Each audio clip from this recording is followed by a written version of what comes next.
voice. And now you have a British voice. Dombrowski, I've forgotten more about wrestling than you'll ever know. I was working in this business when you were still a little kid, picking your nose and eating your Reese's Pieces. So let's tell these people here what's going down tonight.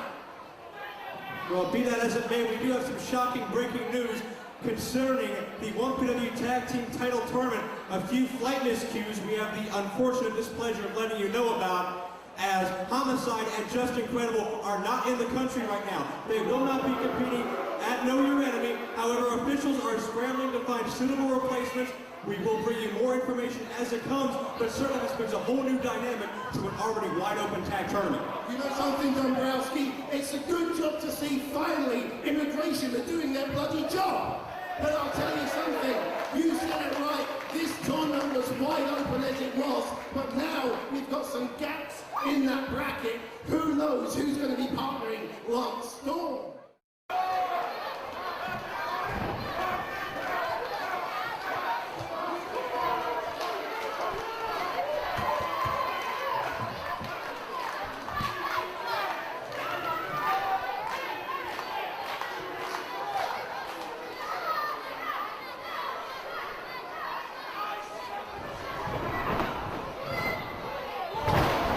Officially underway here.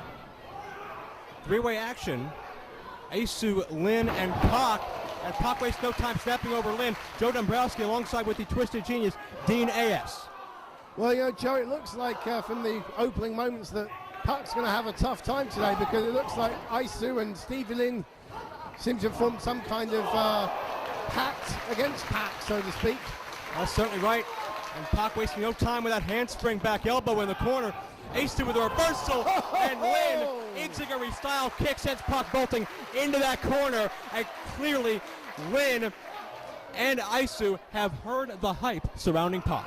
Well, Pac and Lynn have fought each other many times, especially in the northeast of England where they both hail from, so they are very, very familiar to each other, which should make for an excellent contest. Quick cover attempt by Stevie Lynn, and there's where the teamwork aspect of this matchup falls apart, as Asu goes for the cover as well. Obviously, only one man can win this match. And let's not forget the X Factor, so to speak, of Dragon Isu's manager at ringside, the very odd-looking man by the name of Gabriel Gray. Could he be a factor in this match? Certainly could. Snapmare by Stevie Lynn. And there's a hard spinal tap right to the back. And look at the handprint on the back of Pac. Can you believe that? Ow! That shows you the intensity and ferocity behind this matchup. Lateral press, and again, Asu interrupts the fall, and Lynn does the same as this partnership begins to fall apart. Joe, well, it's not even the opening match. This is the bonus match on 1PW tonight. What's the rest of the show going to be like if they're starting it off at this pace? Knee to the temple. Overhead style neck breaker. Did you see how he landed there? He landed straight on his face. Both these guys are trying hard to prove themselves as being on the level of other 1PW competitors, and certainly they're doing so with this incredible matchup. Walks right up him, drops down with the senton. But again, an interruption by Asu. Like you said, this is going to be the problem, because to win a match of this nature, you've really got to beat two people at the same time, because otherwise there's always that third person to break up the pinfall. Or at the very least neutralize one of your opponents. Definitely. And certainly a double back suplex isn't going to do it. But Pac, double drop salt, takes both guys to the outside. Look out. I think we better take some evasive action here, because someone's going to fly. Might be time to bail here. Look out! Shooting star! Oh, I think he definitely caught that guardrail, Dombrowski. Unbelievable. How many men on this planet can do a shooting star with that much grace? Well, if this is the first time you've seen Pac, I think you should be now working out why they call him the man gravity forgot. Did you check out the hang time he got? Absolutely surreal, but on the outside, the cheap shot. There's Gabriel Gray. Well, being a manager myself, I'm not going to say anything too bad about Gabriel Gray. Certainly you endorse that type of behavior, don't you? I couldn't possibly comment. Exchange of knife edge chop centering between Asu and Lin. The physicality just keeps on running right in this matchup, and listen to that chop. That echoed off the back wall. How is Stevie Lin still, how is his heart still beating? Back cracker, nicely done, deep hook of the leg, and a kick out at 2. I thought that could be it, because if I look to my right, Pac is still out on the floor, suffering the after effects of that shot to the guts by Gabriel Gray. Half Nelson suplex attempt, elbowed out by Stevie Lin. Blue Thunder bomb, countering the Bulldog attempt. Lin with the lateral press 2, and no, had a perfect opportunity to win this matchup with Pac still on the outside. Well, I think Dragon Isu is in a lot of trouble, and Stevie Lin concentrating now on Pac, who is back with us, but Pac getting on top of things. Series of martial arts style kicks, double chicken wing, overhead suplex, beautiful bridge, but another interruption. I was going to say, check out that bridge. Beautiful from Pac. High angle back suplex, drops Asu on his neck. Another fall attempt, but again, another interruption. What are these men going to have to do to each other to isolate one of these individuals? They're going to have to take one guy out of commission to start with, which...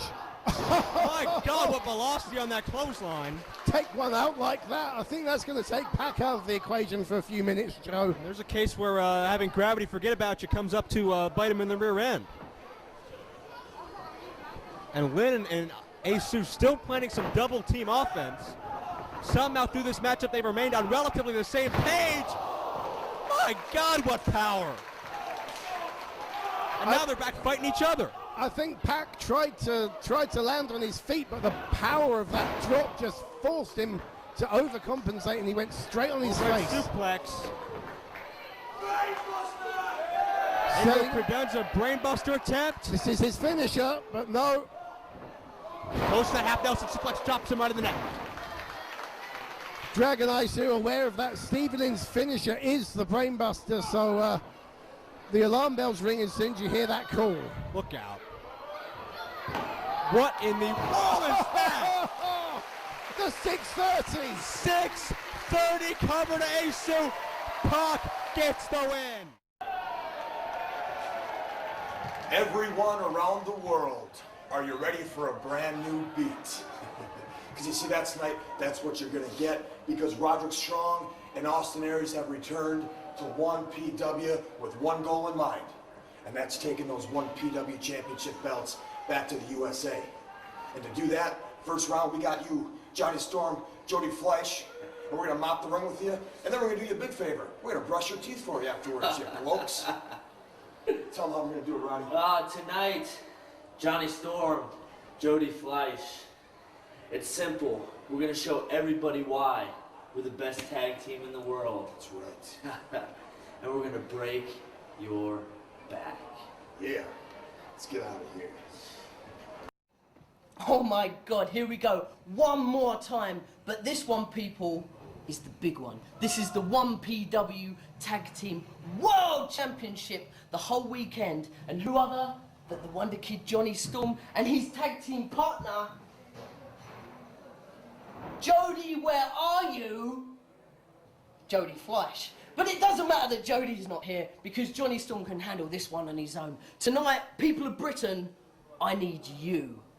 We are going to do this just like England are going to do this summer and win the World Cup. So people, get behind the Storm and the Fleisch, your hometown boys, because believe me, we're doing this not just for you, but for the whole of England. We are going to be the next 1PW Tag Team Champions.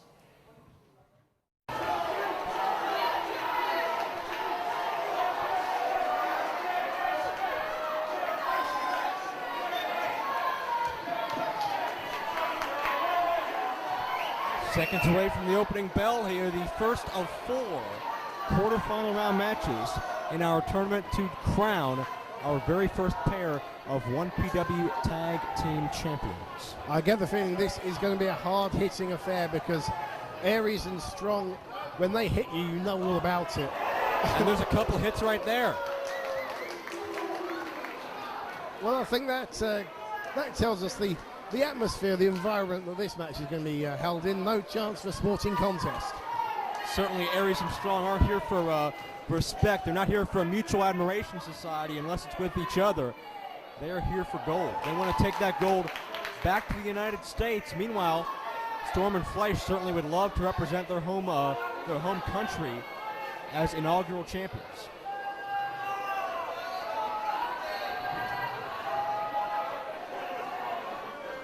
Well, Aries and Strong, they've been teaming up with tremendous success all over the American independent scene.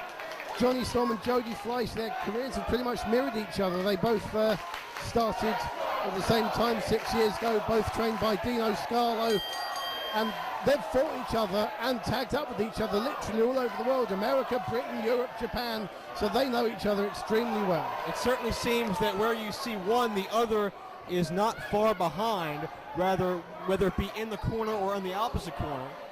Definitely. Storm, side headlock. Good drop toe hold. There goes one of Aries' earrings already. Oh, what a shame. Man wrestles in earrings that long. You should not be surprised when one falls out. Certainly a very flamboyant and eccentric look Aries has adopted in recent months. I hope he gets to smack someone in the face with that necklace. That's what I'd do if I was wearing that. Aries drops down, rams the leg right into the forehead of Johnny Storm. And we've talked about the on again, off again rivalry between Storm and Fleisch. We've seen a little bit of tension in the ranks between Storm and Fleisch in recent months here in 1PW. A little bit of one-upsmanship between both men. It seems to have created a little bit of a rift, but are they going to be able to hold it together to capture those tag titles?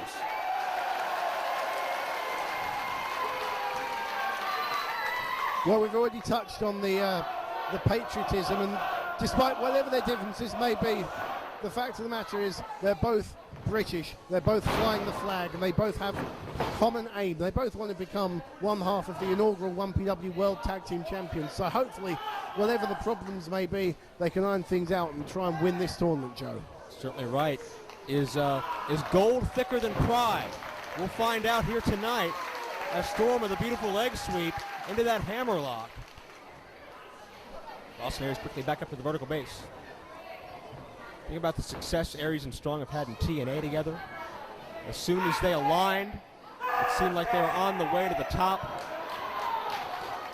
Aries backs Storm up into the ropes, and does not get a clean break. Aries certainly very determined to prove something here. Duck of the clothesline by the Wonder Kid, Johnny Storm. In with a sideline head scissors, look out. Beautiful head scissors, and the first big move of the night goes to Storm. Look at his face there. That face just says to Aries, I showed you, I'm the boss around here. Storm and Fleisch were in the very first contest in 1PW's history. What a classic tag team encounter that was, where they defeated Jerry Lynn and Chris Sabin, two very well-traveled athletes and former tag partners in their own right.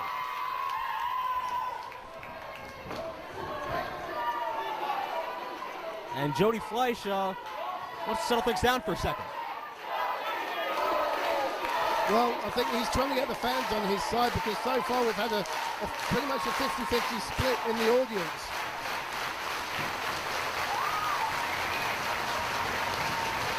Certainly the crowd is going to play a very integral part in this tournament as we see the tag to the Messiah of the Backbreaker, Roderick Strong. Great mind games there from Aries. He G's up Jody Fleisch. He's all ready to go, and then tags out to Strong, changes the momentum.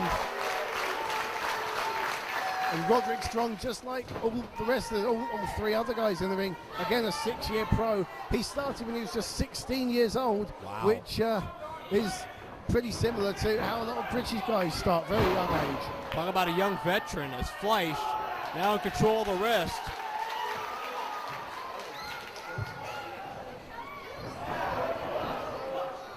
Elevates and fireman's carry, high impact into the armbar. You have to wonder how Fleisch's aerial instincts are going to combat with Strong's high-impact backbreakers. Well, let's face it, Joe, if your back's aching, the last thing you want to do is go up to the top rope and risk making it ache even more, because they call them high-risk maneuvers for a reason, you know. Headlock takeover by Fleisch into a beautiful standing drop kick, and Strong forced to take a powder. And you know, one thing I've noticed already with Aries and Strong, they're excellent at dictating the pace of the match. As soon as Fleisch gets on top, what do? Strong rolls to the outside, they regroup, they take the momentum of the match back down again. Good tag team strategy. They're trying to control the match. And certainly Jody Fleisch is not going to want to match Roderick Strong in the strength department. Strong by name, strong by nature, huh? Right you are. Certainly Fleisch needs to use his speed and agility. This could prove to be a mistake.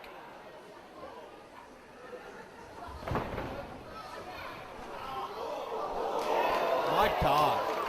I think you're right there, Joe. A definite mistake. That's a pretty unique move. Strong didn't even go for a power move, went for a leverage move, almost got 3. Just able to bend Fleisch's body in obviously ways it was not meant to go. As the arm trap has the head scissored as well. Not a lot of leverage for Jody Fleisch here, as Strong very smartly grounding the high flyer.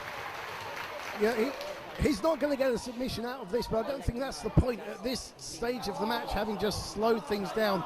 He's really just showing Jody Fleisch, I'm the boss, I'm controlling this match. Getting not only inside the body, but getting inside the mind of Jody Fleisch again. Now the leg trap as well, releases the hold. Go behind by Strong is reversed. Fleisch, check out the agility. Oh, but it did not pay off. Strong hot shots him hard into that top rope, tightly enforced. Talk about a move well scouted. He knew exactly what was going on there, Strong, and just deposited Jody Fleisch throat first onto the top rope. And that, along with that chop, will knock the wind right out of you. Hard knife edge by the Messiah of the backbreaker as he makes the exchange to Austin Aries. Gonna spring in, unique back elbow.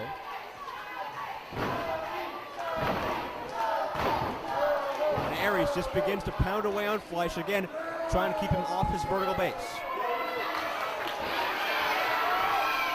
And Strong behind the back of the official. Just good tag team strategy as far as I'm concerned. You know, what the referee doesn't see doesn't matter. Well, I wouldn't go that far. Certainly very unethical yet effective. You know, Dombrowski, at the end of the day, what does it say on the results? What does it say in the history? It says who beat who. It doesn't say anything about whether they saw the referee saw something or whether they cheated. What counts is winning the match at the end of the day. Crossbody, quick attempt at a cover, but Roderick Strong kicks out and immediately gets leveled with a clothesline. My gosh. Another great move from Strong, just cuts Storm out of the equation. And now Jody Fleisch in the exact wrong part of the ring. And the distraction allows the double team. Aries springs in with a senton. Referee none the wiser as Johnny Storm's temper is getting the better of him. Well, Jody Fleisch is in trouble, and Storm can see the chance to become the first ever 1PW World Tag Team Champion disappearing before his eyes. No wonder he's getting angry. But it's a great move, great strategy on the part of Aries and Strong. Aries with a jumping back rake. I believe it's a Greco-Roman move. Oh, excuse me. Well, no one ever accused Aries of not being unique, and he's not going to give it to the fans. They want it one more time instead. Fleisch dropped with the suplex. Lateral press and 2. Got to give credit to Jody Fleisch for sticking in through all of this punishment. Got to give credit to Aries for sticking it to these fans. Don't let them dictate to you what's going on. There's nothing wrong with the fans here in Doncaster. Oh, have you seen the faces of some of them? Come on. Please be nice. Knife edge chopped by Roderick Strong, is keep in mind if one of these teams is going to win this tournament, they have to wrestle 2 more times just 24 hours away at this same venue. They're going to have very little time to rest whatever wounds may be created in this match. Not only that, they're going to spend the night in Doncaster. Oh, there's a cover, another count of 2 off a beautiful double arm suplex. Standing variety by Strong. You just get the impression, Joe, that Fleisch rather, is being worn down by these moves as he's trying to make the tag. I think Aries is going to be able to cut him off here. Fleisch inching over, but Aries has the presence of mind to cut him off. That can only mean one thing. Figure 4 leg lock attempt. Fleisch pushes him off. Yeah, but if you and I knew what was coming. And Johnny Storm again, letting his temper get the best of him as Strong and Aries bait in the illegal man and utilize that double team.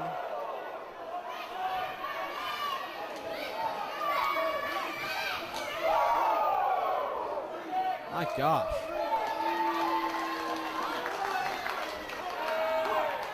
Tremendous force behind those knife edge chops, and finally the official catches Strong, getting his cheap shots in behind the back of the referee. But check out Fleisch, a moment to recover here.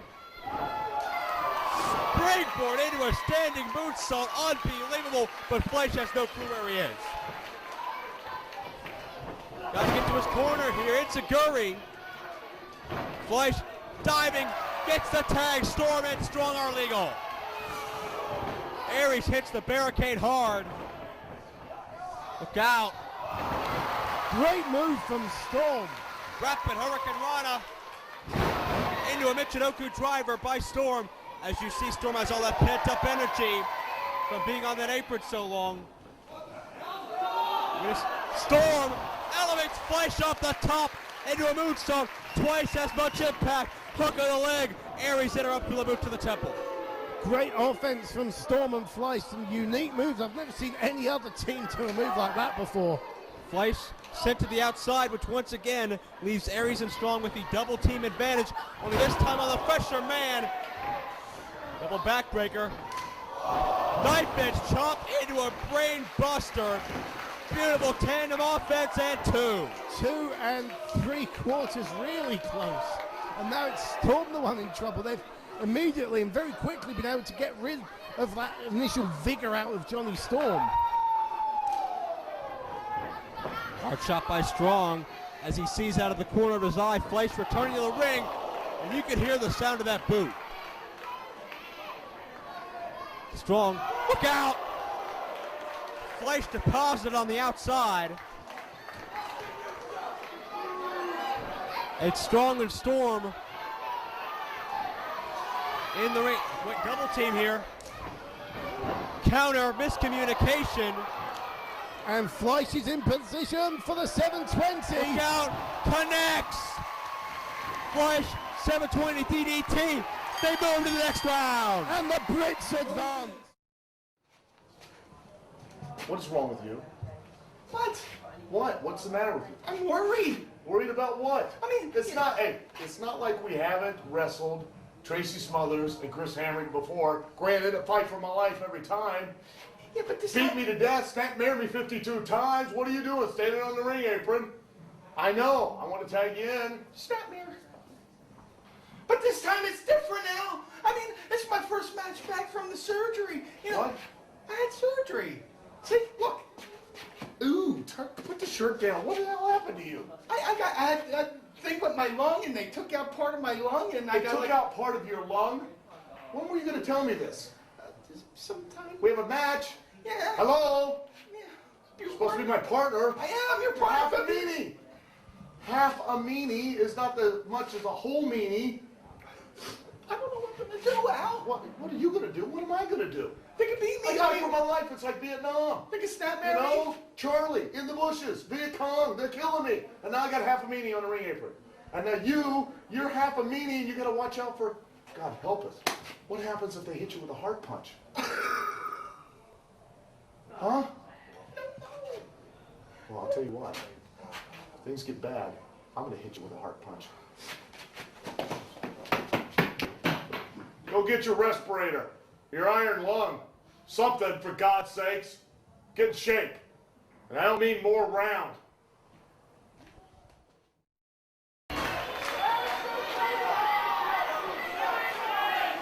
Oh no, I think Does he want the microphone that Mr. Atkins I is wouldn't holding? be surprised. It's a Tracy Smothers tradition as he now wants to talk. And when Tracy Smothers talks, you listen. What is that I heard y'all say? Majority of the fans certainly not very pleased with Southern Comfort. Look, it's Mick Foley on the third row right there.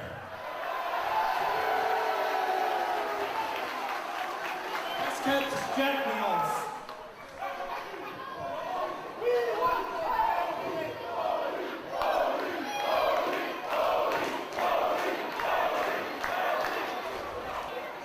You know, if I didn't... Certainly not the reaction Tracy Smothers wanted. Excuse me, sir. Hold on just a second. I'm gonna get you in head some anger management, man. Now listen to me one time, and I'm gonna tell you this. Every time I come here, y'all chant Tracy sucks, and I'm getting about half hot about it.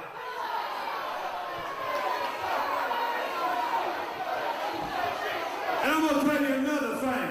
Since you keep chanting that, ain't gonna be no dance-off tonight. Straight up. I'm coming at you straight up. Straight up. This is what it's gonna be. If you read the newspapers, if you read the dirt sheets, if you get on the internet, everybody knows that the Blue Meanie has only got one lung. He has lost one lung. You are lungless. That's true. Thanks You to are a, like these Doncaster donkeys. Spread this out amongst all of you right here. thanks to a severe surgery. I'm gonna tell you something. If you disrespect me one time, I'm gonna get my bodyguard. Crazy Chris Hamrick with the biggest guns in captivity come out and paintbrush each and every one of you individually. It's not funny, we mean business. Now, Al Snow, you are jacked. You are in the best condition of your life. You are Al Atlas. Al Atlas. He does look pretty good, you got to admit. Let him get the boot pop. Get the boot pop. It's Hulk Snow. Did Tracy just say boo pop?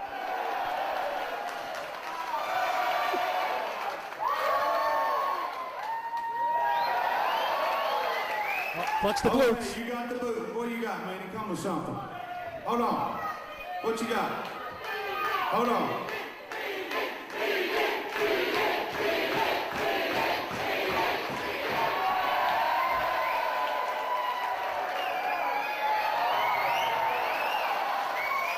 I'd rather not comment on that. Do you see the operation, the scar? Can you not see his favorite machine at the gym's the vending machine? Come on! Now, wait a minute. Listen to me now. I got a proposition for you here, Al. Okay? I'm coming at you straight up, man, because everybody knows I've never lied in my life. Please. That's true. Al, I'm going to give you a total of, to turn on the lungless wonder right here, I'm going to give you 3 pounds to turn on him. That's $5, man, to turn on him. I dare you. 3 I double pounds? dog dare you to. 3 pounds. Only 3? That's I'm a lot of coming money with to people in pounds, Doncaster. pounds, straight up. I got a $3 dollar bill. I got a 3-pound bill. No. I didn't think that'd work. Okay, you're playing hardball. You're a big money ball player. I understand that. How about 5 pounds? Oh, 5 please. pounds. We could be here a That's while. McDonald's, man. That's a burger, shake, and fries.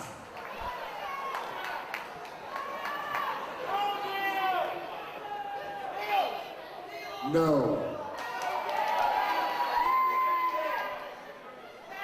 Okay. I'm gonna have to really go hard in my wallet here, go deep. I'm coming at you with this. 7 pounds, pal. Oh, Lord. 7 pounds. Straight up. That's more than you people make in a day, 7 pounds. He cannot believe this is going to work, That's Kenny. $15, man. Well, that is a lot of money to the locals, you know, as Tracy said. Okay. Okay.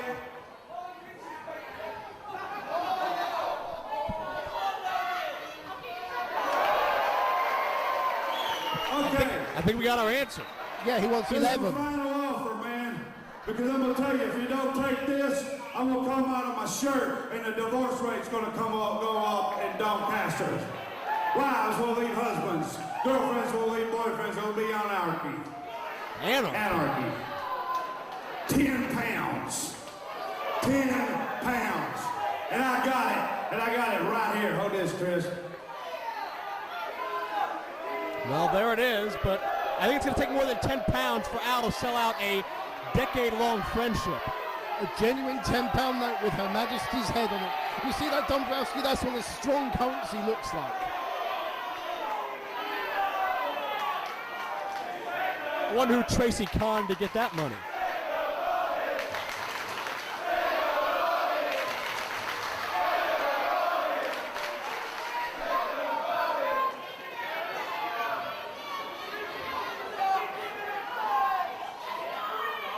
He's taken the money. That's great. We got the night off, Chris. We'll just direct traffic. Direct traffic? What? Southern Comfort's got a bye now?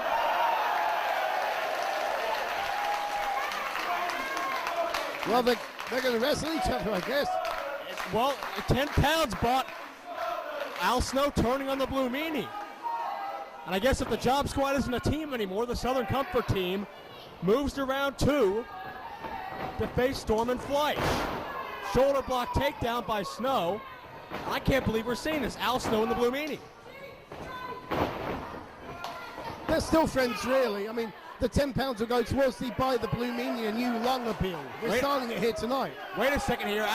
Al's hesitating. He doesn't want to hit Meanie.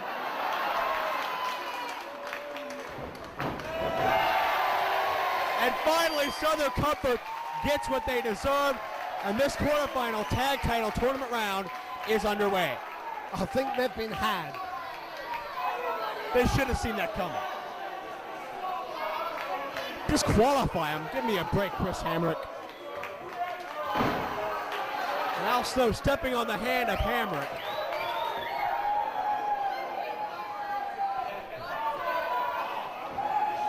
And I hope for this tag team matchup, we'll get some order behind it. Tracy gonna give out a souvenir.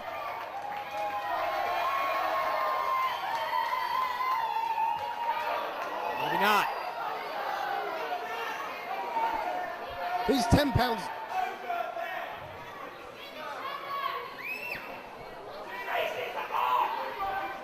Tracy and Al Snow starting out this encounter. Snow gonna give the money back? No. Oh my.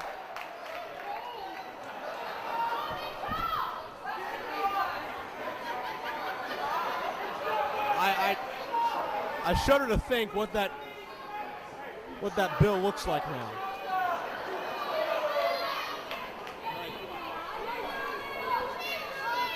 Now what?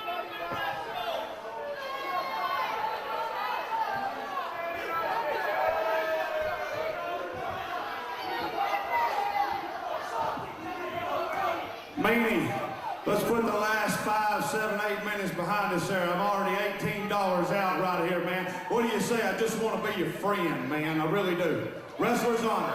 How disingenuous. Get along. You're saying you don't believe Tracy Smothers? Not in a second. Can we all just get along? Not in a tag title tournament quarterfinal match. Give me a break. Southern Comfort wants those tag titles just as bad as anybody else in this tournament, if not more so. And if there's one team in 1PW they want to beat, it's the Job Squad of Meanie and Snow, because as fate would have it, they've been drawn together having fought each other on the 2 nights of no turning back. That's right, this all started last summer between Meanie and Smothers. Smothers took offense when Meanie signed with World Wrestling Entertainment after Smothers had been so vocal over defending how Meanie was treated over the WWE Presents ECW One Night Stand pay-per-view. And Meanie needs his inhaler. And this is his first match back. They're going to have these teething problems with his health. He does have part of a lung removed, and Smothers got it right in the eye. Hamrick as well. Referee discretion here as the Meanie takes over.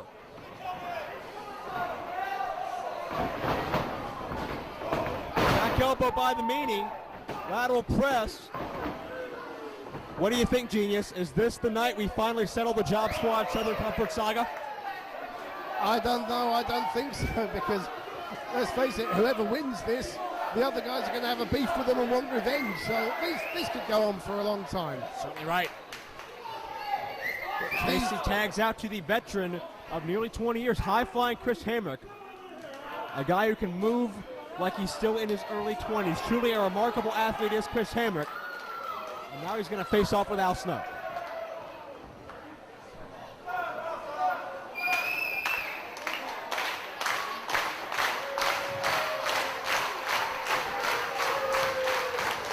Snow, tentative, collar elbow. Snow sweeps the leg over top of Hamrick. And humiliating Hamrick, a shot for Smothers as well. Look out. Smothers nearly wipes out the entire front row, colliding with that guardrail. And Hamrick having to regroup in the corner after Al Snow's onslaught.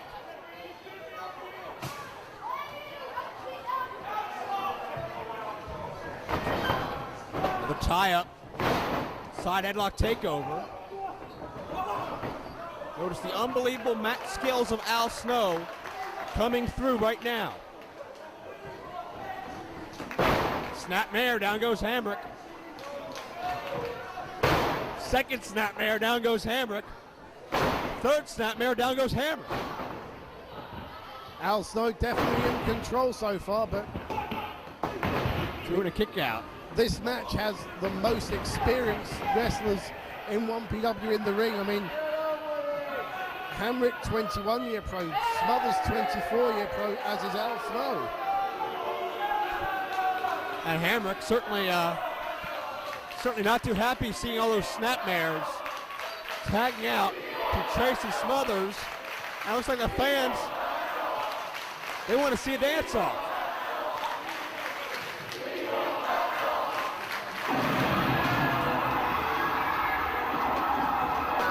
Wait a second. Here we go. It's dance-off time. That's staying alive. That's head trance. Here we go. Another dance-off out of nowhere. Tracy says he's, well, 3-0 in Doncaster, or 4-0, or whatever we're up to by now. Will he win this time? What do you think of these moves, Genius? Oh, he can move. Oh, he's doing the swim. What in the world? Snow and Meanie aren't going to top that. Please don't tell me. You thought that had rhythm? That was beautiful. Give me a break. That's better than you'll see in any of the nightclubs tonight in Doncaster. I've seen better dances at weddings.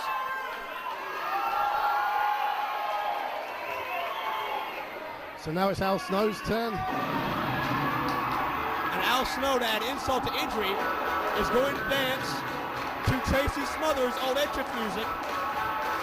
Wait a second. He just looks like he's defending a free kick. What in the world are we seeing here? That's not dancing. They sure don't teach that down in OVW. Look at the hips, Genius. Look at the hip movement. Do I have to? Oh, that's the worm. It's the worm. Now I've seen everything. It's Dance Party 06 here in Doncaster once again. It's like an episode of Hullabaloo. I love it. An episode of what? I'll explain it later.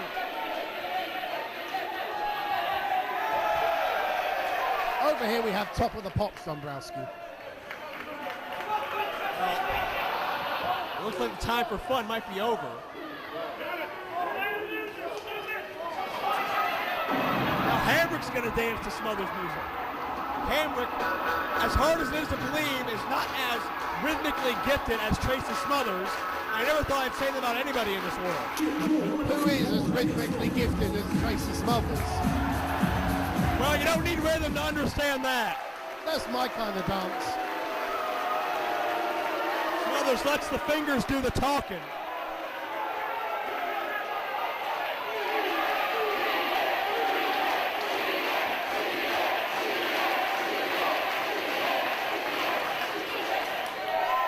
I never thought I'd say this, but a tag meeting is now legal in the dance-off. I was going to say, do you tag people into dance-offs? And now Meanie will dance to Tracy Smothers' music. At least it's an even playing field. So what was this, the long dance?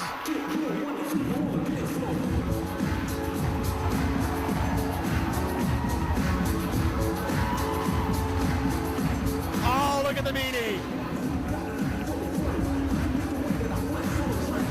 Meanie's moves are actually frightening Southern Comfort.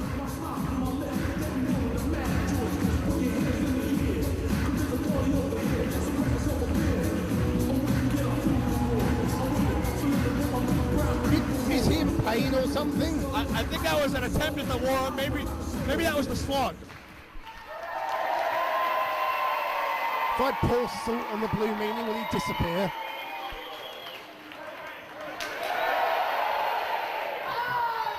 How the hell are you going to score this one? I'll give Al about a 9-5 from the American judge. Smothers wins, obviously. The decision is unanimous in the favor of the Job Squad. These people from Doncaster have no taste. Hamrick's dance was awesome.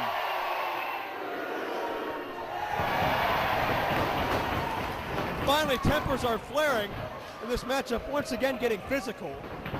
We now resume to the wrestling portion of our broadcast as Hamrick gets elevated high with a back body drop. You mean this isn't one pro dancing? It was dancing with the 1PW Stars for a moment or two, but now it's back to our tag title quarterfinals. And Hamrick sent hard into Smothers, and Al connects with a splash. Oh no, watch out! 300-pound sandwich. That's great teamwork. Smothers down, Hamrick outside. Second rope splash by the blue guy. Watch Hamrick. Kick right to the top of the head. Dazed to me, look out. Tracy looking for something. Referee being distracted here by Snow and Hamrick. He's looking for the hammer. Oh my God. He just stole the timekeeper's hammer. Straight Right into... right in the lung. Yeah. Right in the lung. Right into my arm. He just... That no good son of a... And that's it.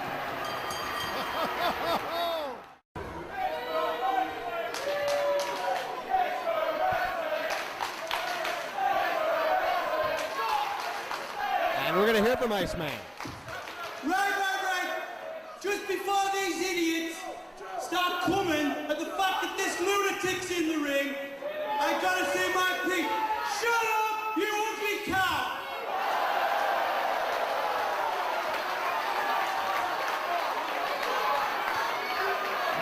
The last time, you get out my face. The last time I was in this ring, I made 1PW a threat. No. You kiss my ass. I made 1PW a promise that if they didn't show me some respect, you know something? I can die you tomorrow. You'll still be ugly.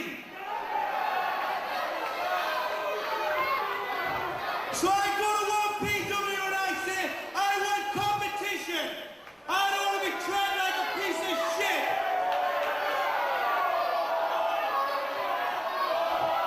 No, son, that's what your girlfriend says to you every night.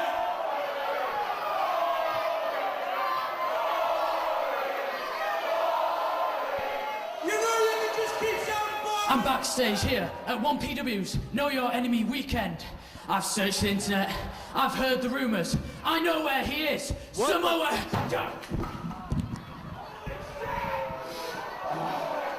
What the hell? It's okay, kid. I've got it from here. Ladies and gentlemen, pill biters around the country. You're seeing it right, your eyes do not deceive you.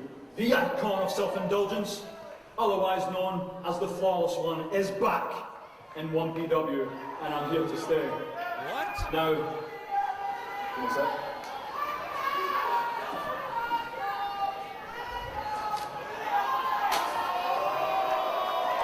What's going on? If you've read the rumors, Now, as my esteemed colleague was about to say, I've read the rumors. Samoan submission machine, Samoa Joe, has pussied out this weekend's events due to an intense, nervous reaction he undertook a few weeks ago after hearing the rumours that yours truly was in attendance. Now, to Joe and to the rest of the 1PW locker room who may feel they live an exemplary life like I do, which is simply perfect by nature, I want to make this message 100% crystal clear. If you ain't flawless,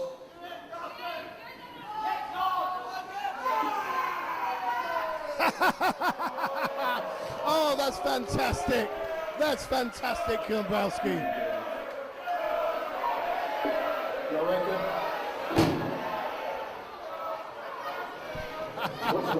that was well, quick roll up by Kevin Steen. Oh, and that's only going to infuriate the Iceman. We have Iceman in the ring taking on Kevin Steen. What about that video we just saw? That was Jay Phoenix attacking someone with a pillow. Anybody who's read the internet reports and the rumors knows that man has a very damaged reputation in the locker room, let's say, for not only rumored thievery of others' items, as you saw in that video, but also rather negligent judgment skills when it comes to who to pick on with a nice little pillow-involved prank. Another quick roll-up. Well, he's not exactly hiding anything, is he? But let's get back to this match, because look at the look in Iceman's eyes. I tell you something, Dombrowski, I know this man very well. And fortunately, I'm on the right side of the Iceman, because he's a dangerous individual to get on the wrong side of, as Kevin Steen is finding out. Absolutely right. We saw Iceman go toe-to-toe with Low-Ki several months ago. And we're seeing the same with Kevin Steen, who's double tough in his own right. Forearm shots. I don't know if I've seen a British man tougher and with a bigger pain threshold than Iceman, who's on the receiving end of a spinning heel kick. You could go from Land's End to John O'Groats and you still wouldn't find another man like the Iceman. Quick eye poke by Steen. Steen able to outsmart Iceman. Into the buckle, big man goes. Steen gonna charge through. Gets elevated. Took his eye off the ball momentarily.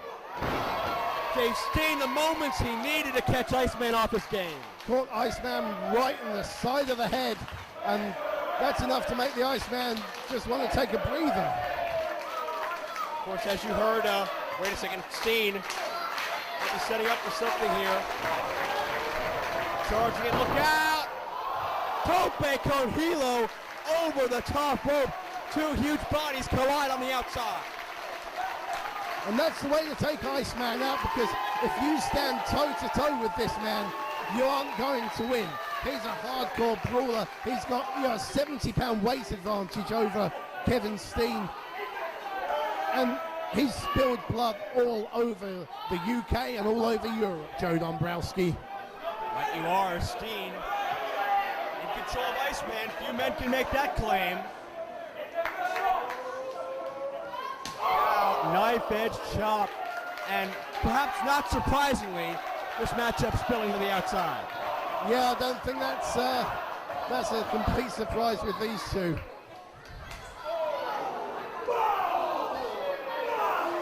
But if you want to get inside the mind of the Iceman a little, if I tell you that he was inspired to start wrestling by Mick Foley, watching him, that kind of tells you what kind of a person the Iceman is. It shows you the state of mind he's in. And Steen again to the eyes. No matter how tough you are, there's no way to prepare your eyes for that. Oh, definitely. No way to prepare the front row for this either. Reversal. Did you see that barrier bend? That's just bent in half now. Inches away from a group of our ringsiders. Steen bolted into steel, and human body does not win over steel. Oh no. And we are now quite officially in Iceman country. Flips him overhead, back first into that barricade one more time. The Iceman needs to keep focus here. He starts jaw-jacking, he could risk losing this thing. Yeah, but when you got people this ugly and this northern, it's hard to keep concentration. I don't know what your problem is with Doncaster fans, but they're paying your salary, pal. If you came down to Brighton, where I'm from, Dombrowski, you'd see that Brighton's the home of the beautiful people, just like me. Oh, excuse me. Well, that's a matter for debate, but be that as it may, Iceman has a camera. That's some heavy equipment there, some expensive equipment. We get a nice close-up shot of Mr. Steen on the receiving end of a knife-edge chop. Now Steen's got the camera. Close-up view of the eye poke. And you can just hear the frustration in the voice of Iceman. That's the third time he's been poked in the eyes. And I'd like to say referee Andy Quilden doing nothing about it. It certainly doesn't take a lot of damage to the eyes before they start to tear up and your vision starts becoming a major problem. And still, Iceman is able to reverse that whip into the post. Is that why you wear glasses, Dombrowski? Well, you can never be too safe with you next to me. Or did your sight deteriorate from, well, you know, what your mother told you? Oh, please.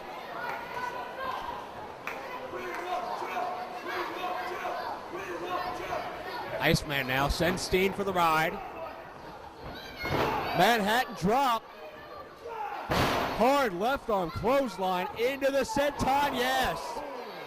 And you know, we're right here at ringside, and we can feel, you can just feel the ring vibrate as soon as the Iceman lands that 300-pound frame across the body of Kevin Steen. How many stones is that? That is about 21 stone.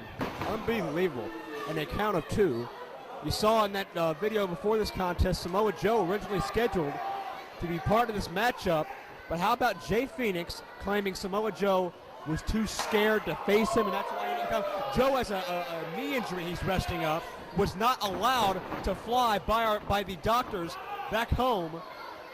Hard slam. And when you consider that Joe got that injury by kicking someone in the face too hard, he's really not the kind of person I'd want to tick off, you know? Remember, Jay Phoenix was fired from One Pro Wrestling last January for locker room misconduct when he was attacking various wrestlers with a pillow. For goodness sakes, what kind of a man uses a pillow as a weapon? But he did. Not only that, his rumored dealings in several locker rooms certainly made him a lot of enemies, and now he's back and he's taunting Samoa Joe. Does he have a death wish? Wait, quick cover. Steen 2 kick out. I gotta get your thoughts. What's wrong with Jay Phoenix? I think my considered opinion is he's taken one too many shots to the head with a pillow. Hey, it could be worse. He could be using a squeegee or something. Hard knife edge. I don't even know if I want to be around when Samoa Joe finds out what Jay Phoenix had to say tonight. Reversal, in goes Steen.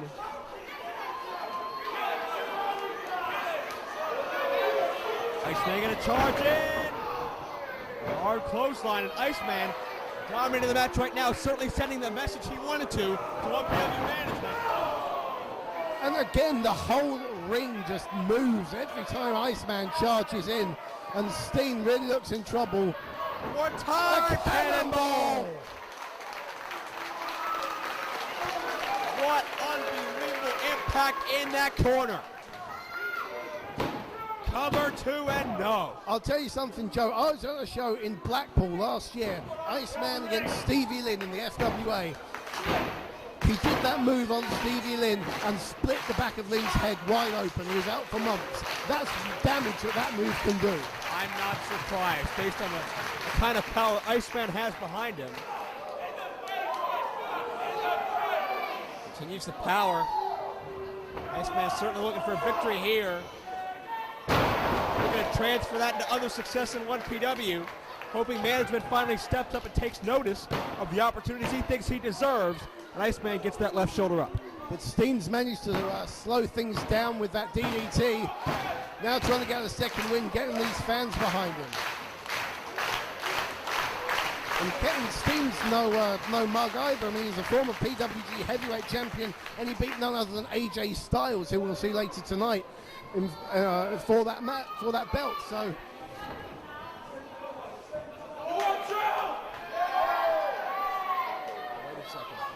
I think a receipt for Iceman.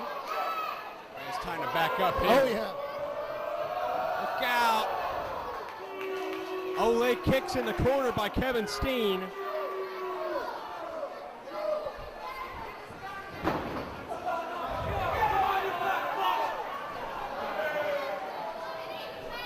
Steen continues to assert the advantage over Iceman. Iceman looking in big trouble. Look out, missing the charge. Back suplex time, takes him down. I believe you Americans call that playing possum.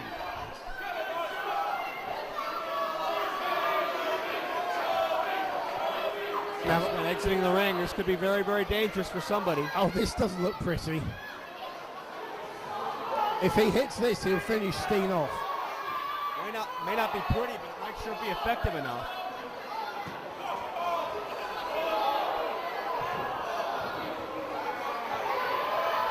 Steen drops Iceman down right on that breadbasket. That's some impressive strength. As I said, 70-pound weight difference between these two. 75 pounds, actually. Certainly took all Steen had to get Iceman up as the crowd seems to be in full support of Steen.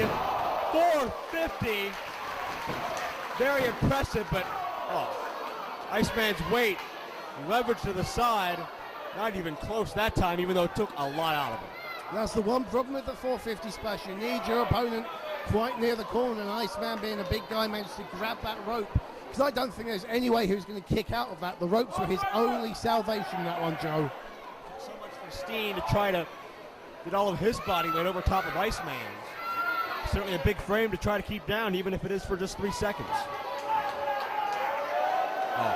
Steen's going for that package pile driver. I don't think he can get a guy of Iceman's weight up for that, especially not after just getting him up for the fireman's carry. That saps your strength a hell of a lot. Off comes the elbow pad. Steen means business. Duck. Kick connects to the sternum. Second time countered. Look out. Right on his head. Oh, straight on his head. That's gotta be all. Iceman gets the victory.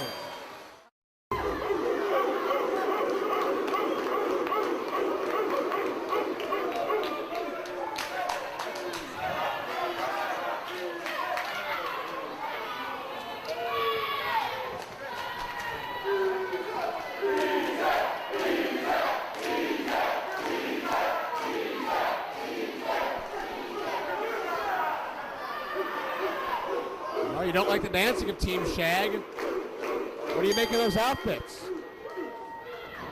Same as I think of their dancing. And it seems that Burridge and Cabana have fit in nicely as a pair. It almost seems like they were made for each other. Yeah, they're both idiots. Oh. I don't think I'd say that. Cabana, a very polished athlete. You know, the sad thing is Burridge is a fantastic wrestler, but he lets all this dancing and antics overshadow things. Nothing wrong with a little bit of a psychological advantage, especially with stakes as high as this. Double monkey flip takes over Chad Collier. And the two of them are going to have to make their teamwork count, because that's the advantage they have over the team of Reyes and Collier. You know, the street hooligan adventure gang. they're an established force here in 1PW. Reyes and Collier both on the outside. Oh my! Our referee's been violated.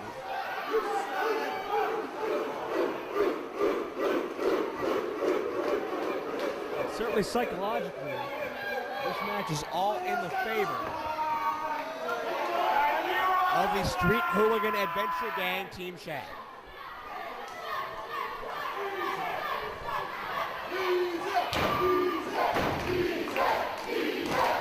And an easy chant reminiscent of the glory days of Big Daddy, a Hall of Fame wrestler from the great British Isles here. Did you ever see a Big Daddy match, Joe? Can't say I've had the privilege of it. Count no. your blessings, my friend. Count your blessings. The top wrist lock by Collier. Collier, trained by the legendary Dean Malenko, has adopted that Texas Cloverleaf from Malenko as his signature maneuver. Oh yeah, calls it the Collier Cloverleaf, but as you say, the move made famous by the Malenkos, and you see that style very much evident in his wrestling. Body language and movements very similar to that of the original Iceman, Dean Malenko. The style of wrestling that Collier uses lends itself very well to the traditional British style, and Chad Collier, no stranger to the UK. He's been over on several extended tours, wrestling for a number of promotions. I've seen him have a fantastic half-hour match with Doug Williams in this country before. It'll be interesting to see what happens if this makeshift team of Reyes and Collier make it into later rounds. Could we have a upset story here tonight? Can one of our two makeshift teams in this tournament go all the way? Well, you know, although they don't have the advantage of being a team, there is the element of surprise because, well, no one really knew that Collier and Reyes were going to be teaming up until they walked through the curtain. So Cabana and Burridge are a few score that stupid name. No one knew Burridge was going to roll himself up into a human ball either. Shades of Johnny Kidd, another legendary British wrestler, although slightly better than Big Daddy in the actual technical wrestling stakes, an absolute master. Certainly Burridge playing to a lot of his influences in this match. They make a case to say this is Burridge's most important matchup of his career. Works his way out of the hole. Do we see a tag made? Cabana's in.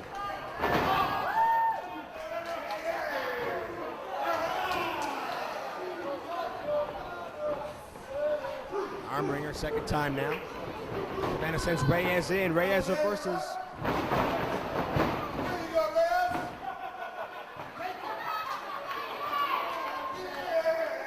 And Cabana baits him right in, gave him a wrist to grab, and turned it right into the side headlock.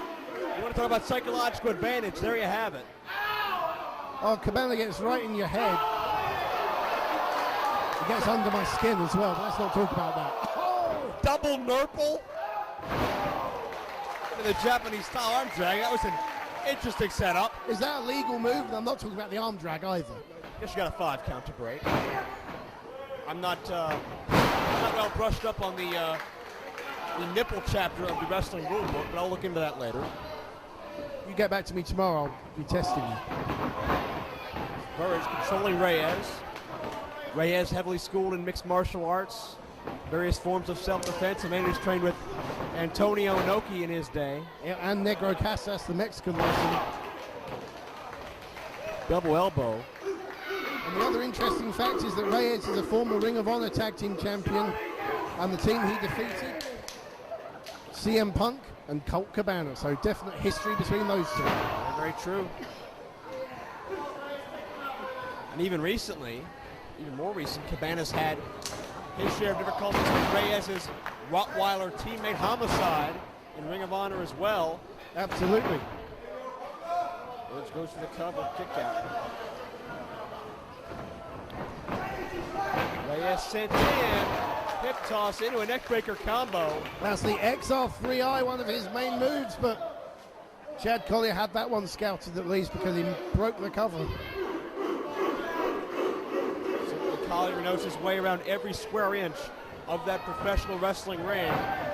Reyes saw an opening and took out the knee. Ricky Reyes waited patiently, absorbed the punishment, and then was finally able to take his shot and is isolating and targeting the left knee of the Puckawon as Collier's brought into the match. Oh yeah, Joe, definitely a target, and who better to work on that body part than Chad Colley? He will break your body down limb by limb. Pick apart a part of the human anatomy and systematically dissect it. And here's an obscure fact for you. I'm sure you can enlighten us on Darren Burridge's first appearance in 1PW. Darren Burridge's first appearance in 1PW, I believe he beat Doug Williams. Actually, before that, however, to earn that contract, Darren Burridge The won. Proving Ground Battle Royal. And who did he beat to win that Battle Royal? None other than Chad Collier in the finals of that Battle Royal. We're back full circle here. Interesting fact. Very well-traveled athlete. Burridge is getting more and more international bookings at the moment, getting experience all over the world. He's been to Italy, he's wrestled Vampiro and Scott Steiner, guys like that. So starting to make it really big into the big time. Very true. Certainly, Collier has to blame Burridge for the reason why Collier's not on the regular active 1PW roster. This is the first time we have seen Collier appear on one of our main evening shows. And he'd be on all of our shows if he had that contract that Burridge won. So certainly Collier looking to avenge some lost time thanks to the Puckawon in this contest. Collier lateral press, referee out of position. And it's a lot harder to kick out when you've got that weakened knee.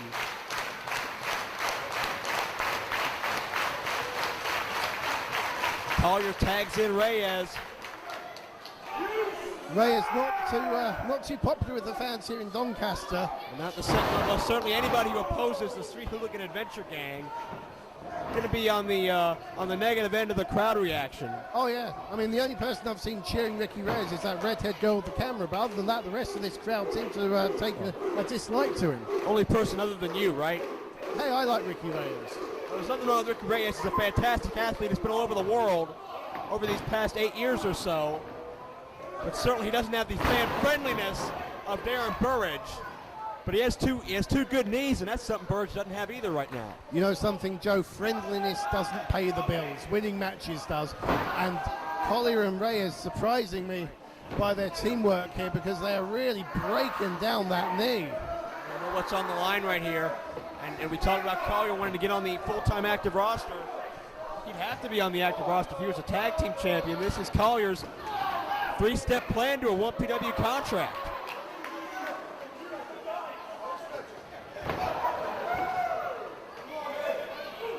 Right now, Burridge has had so much taken out of him. Oh, he desperately needs the tag. And Cabana's trying to get this crowd behind them because Burridge is in,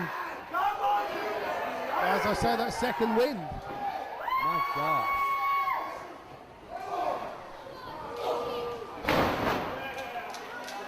Collier with an uppercut. Goes to the lateral press. Check out this roll up. Desperation move. But notice as Collier kicks out, he does not elevate Burridge into his corner. He hangs on to the body contact. But you know what I think stopped that from being a 3 count? Did you notice Burridge's knee seemed to give out on him as he was trying to bridge into the pinfall? And Collier gets deposited forehead first into Reyes' groin, allows Cabana to tag in. High impact drop kick, and El Clasico Magnifico goes to town. Elbow, they'll flip flop and fly if you will that ass. Cabana, funky like a monkey here in 1PW. Springs off the ropes. Modified Quebrada connects, 2 kick out. Is it wise to bring Burridge in so soon? Certainly a questionable call, but they have something up their sleeve.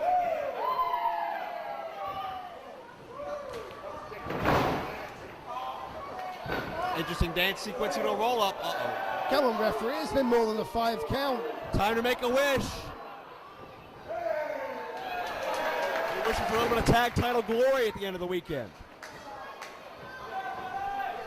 Cabana heads to the outside, and there's that mistake you were talking about, and Collier's going to put him away right now. Here we go, he's going for the Collier Cloverleaf. If he gets this, it's all over. And he's got him in the middle of the ring as well. Submission, but Cabana comes in. Here comes that Colt 45. Double team style. Neck breaker, back breaker combination. Perhaps the most decorated tag team in the tournament. The team of the Fallen Angel Christopher Daniels and the phenomenal AJ Styles. Wow. Andy Simmons has got his work cut out. No disrespect to Simmons, but in experience and age and everything, he's heavily outnumbered by all three other guys in the ring here. So, well, Simmons is a fantastic athlete. There's no question about that. If he wasn't, he wouldn't be in the building right now. But the fact that he is stepping into the ring right now on just a few hours' notice against three of the men who are inarguably among the best wrestlers on this entire planet over the past 10, 20 years or more. There's also, you've got to think, a question mark over Lance Storm. How ring rusty is he? He's been semi-retired for a few years. That's right. Whereas AJ and Daniels wrestle obviously regularly and at the top of their game right now. And Andy Simmons showing no fear to the former multi-time TNA X Division champion, Christopher Daniels. Daniels and Styles have been teaming semi-regularly in TNA in recent months. However, much like Johnny Storm and Jody Fleisch here in 1PW, quite frequently their competitive spirit gets the better of them, and sometimes they end up turning their attentions to each other. Oh, definitely. You can make a lot of comparisons between the team of Daniels and Styles and the team of Fleisch and Storm. Similarly, you know, these two, they're frequent opponents of each other's, and they know each other's styles, which can often make for a good team. They know how to complement each other. Absolutely right. That's if they could stay on the same page, which is a big if, considering these men's recent and not so recent past. I would venture to say both Styles and Daniels' most famous rivals have been each other. Definitely. But there's also a question mark over the team of Simmons and Storm. I mean, Lance Storm, he likes to play it right down the middle, play by the rules. Andy Simmons, as we know, doesn't care about the rules. Is that going to irritate Lance Storm during the match? A couple of beautiful arm drags by Daniels. When he arrived in England today, Lance Storm thought he would be teaming with PJ Polaco, the former Just Incredible, in an Impact Players reunion. Definitely. And now Polaco not here. Andy Simmons is here. On the other hand, it screws up the preparations that Daniels and Styles have made. So, you know, just it's a disadvantage for Simmons and Storm. It's a disadvantage for Daniels and Styles as well. By the way, it is Joe Dombrowski here ringside, along with the Twisted Genius, Dean A.S., bringing you this broadcast. Daniel Styles versus Simmons and Storm. And the first exchange is made between Daniels and Styles. Snap Mayer into a chin lock. Lance Storm yet to be tagged in by Simmons. I definitely think Daniels and Styles have picked Simmons out as a potential weak link in the team, and they're working on him. Certainly smart. You mind, Storm and Simmons didn't even meet until earlier today. They can't have much tag team chemistry, but then again, Reyes and Collier functioned very well until the end of their contest. Simmons winds the arm of AJ Styles. AJ has held more championships over the past half-decade than perhaps anybody else in the profession, as we see the tag to Lance Storm legal in this match. It was hardly a conventional tag either, was it? Let's face it, a slap on the shoulder. But Lance Storm, he's a tag team specialist. I mean, he's held the tag team championships in the WWE 4 times with 3 different partners. He also, of course, had the famous Thrill Seekers team with Chris Jericho. So really most famously known for his work in tag situations. Storm now reverses into a hammerlock. Remember, Storm Incredible also had a run with the ECW World Tag titles. I believe they were never actually defeated for those belts. Fireman's carry takeover by Storm. Lance Storm has not wrestled a full schedule in well over 2 years. He competed at a Ring of Honor show, going one-on-one with the American Dragon Bryan Danielson in a Ring of Honor title bout. A critically acclaimed contest that was. Storm hoping for much the same success tonight, only in this case, hopefully a victory. Armbar by Styles. The first ever in-ring meeting between Storm and Styles. A lot of interesting factors coming together for this match.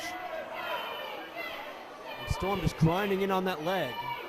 Well, as you say, Joe, that AJ Styles, the only Triple Crown champion in TNA, he's held all the belts there are to get. His first ever X Division champion as well. Inside Cradle in 2.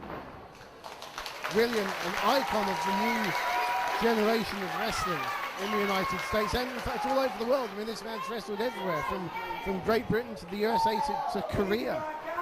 And AJ certainly a perennial top contender to the 1PW title as well. You know he'll be watching very closely tonight and tomorrow night as one of 4 men will escape Doncaster with the 1PW title. Of course, cruel twist of fate, the first show here at the Dome. Who did AJ Styles beat in singles competition? Abyss. Right. Beautiful head scissors takeover. Such grace, such seamlessness. You're only going to find that from a guy like AJ Styles. And look at the expression on Storm's face. He's finding out for himself what the hype and what all the fuss about AJ Styles is about. Absolutely right. Before tonight, all he had to go on was videotape. Storm back on top of AJ. Gotta believe AJ would love to put his name in the hat for possible title contention July 29th at Devil's Due. But right now the story is a tag team competition. Nice reversal there. AJ trying to show that he's Storm's equal in the mat wrestling department, which is quite a claim to make, because one of the best technical wrestlers around, Lance Storm, a trainee of course at the Hart Dungeon in Calgary. And Storm hasn't seen regular active competition in quite some time, but he's no stranger to a wrestling ring. He has his own training school up in Calgary, Alberta, so certainly Storm has spent many hours in the ring in recent times. When you're as good as Lance Storm, wrestling is like riding a bike. You never really forget. It's really natural for a man like Lance Storm to know what he's doing.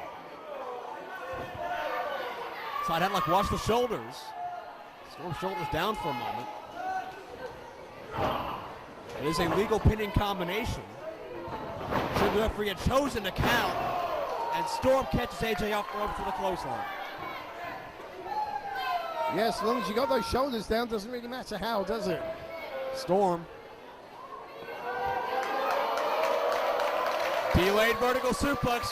All the blood rushing to the brain.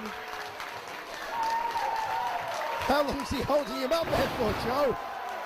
Had to be at least 15 or 20 seconds in midair.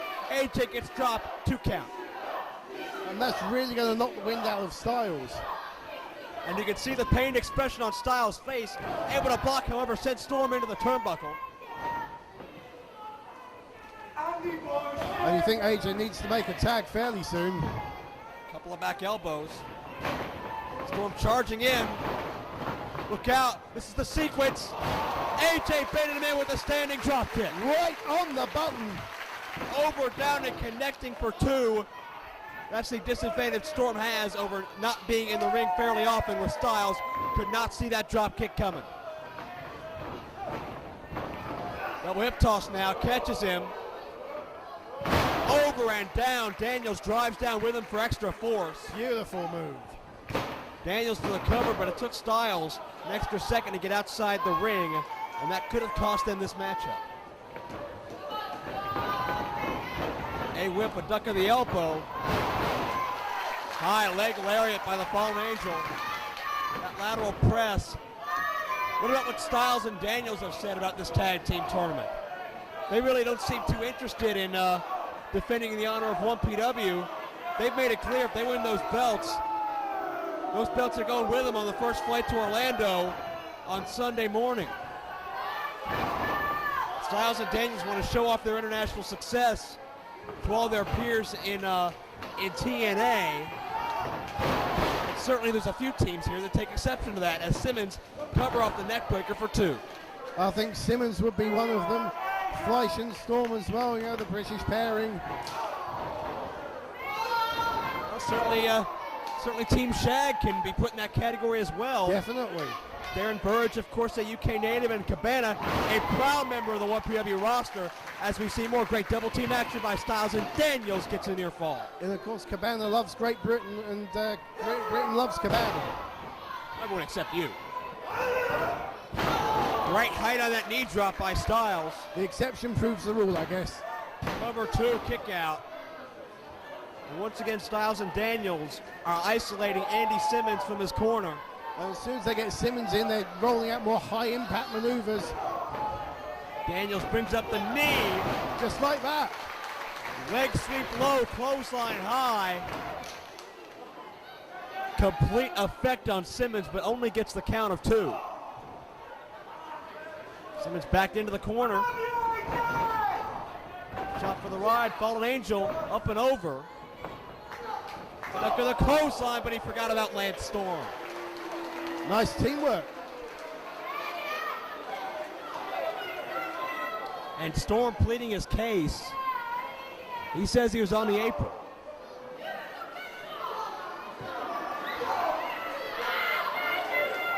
Forearm shot by Simmons. Into the corner of that apron he goes.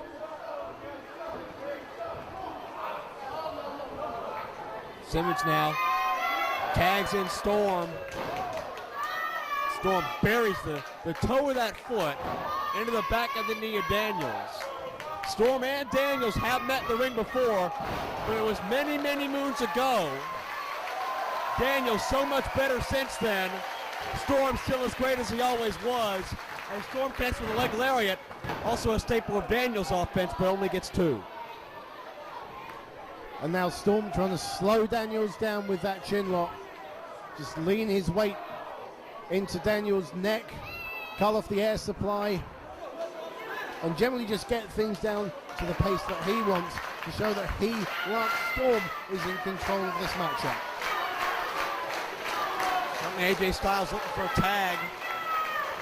He's the pressure man of the 2 for his tandem. Daniels on his feet. Series of elbows. There's a boot. Going for the cradle pile driver, I think. But a counter.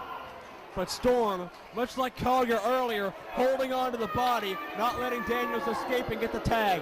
That's beautiful. That just shows the tag team experience of Lance Storm, just preventing Daniels from making the tag and giving Andy Simmons a situation to take advantage of as well. Very smart as now Simmons buries the feet and knee right into the quadriceps muscle of Daniels. That's the largest muscle in the body. Very, very smart to focus on it, working on the knee as well. Oh yeah, Andy Simmons may only be 22 years old, but he's already got 6 years experience under his belt. He's again, like we said about Roderick Strong, a young veteran of this business. Simmons debilitating that entire left leg of Daniels, at least attempting to, and that hot southern temper of Styles coming into play here. Styles inadvertently distracting the official, and Storm, you talked about him, a tag team specialist, not above taking a shortcut. Well, there I was thinking he was going to play straight down the line and by the rules, but I guess Simmons has had a good influence on him. Tag to Storm, buries the sledge into the back of the Fallen Angel.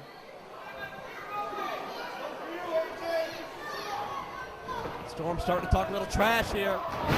And check out that elevation right in the head. Few people can get a higher elevation on a drop kick than AJ. I think Lance Storm might have just done it. Well, we were wondering if there was any ring rust. Let's face it, Lance Storm has not missed a beat. He's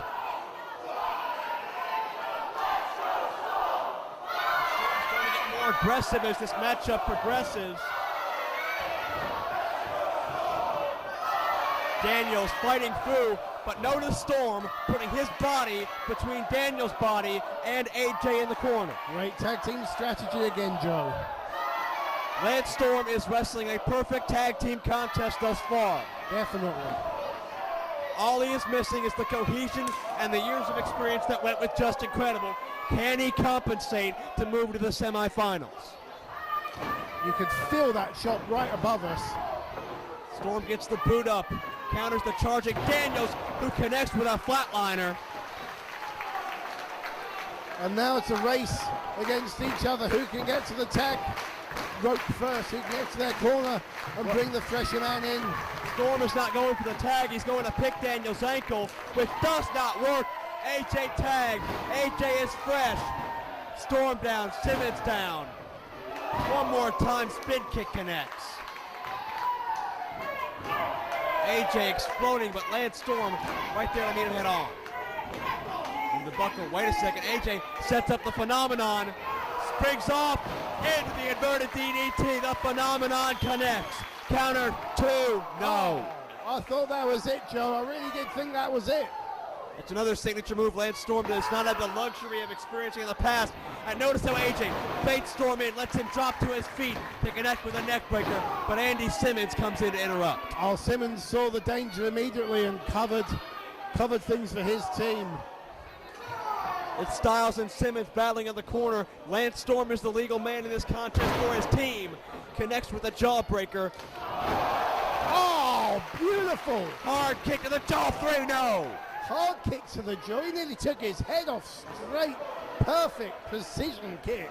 Daniels at the very last second intervenes and now tags himself into the contest after dragging a woozy AJ to his own corner. More smart wrestling. Daniels snaps off the Blue Thunder Bomb immediately into a cover for 2.5. And that's all he's going to get. We are witnessing a classic unfolding here before our very eyes. Lance Storm, beautiful float over, Canadian Maple Leaf. That half Boston Crab is a submission attempt. And AJ Styles is flat on his back and Christopher Daniels is slap bang in the middle of the ring.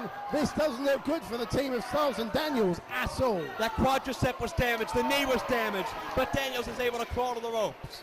How much did that take out of him though, Joe? Oh, the damage was certainly done. That knee has been ripped at even more. Simmons got to take a chance. Daniels does not see him. Drop kick connects. They don't like Simmons here, do they? Certainly not. Cover 2 and a kick out. What a great match this is so far. This is fantastic. AJ Styles just now getting to his knees. That's how much that super kick took out of him. Hard clothesline by Andy Boy Simmons. Quickly on top of a fallen angel. Count of 2 only.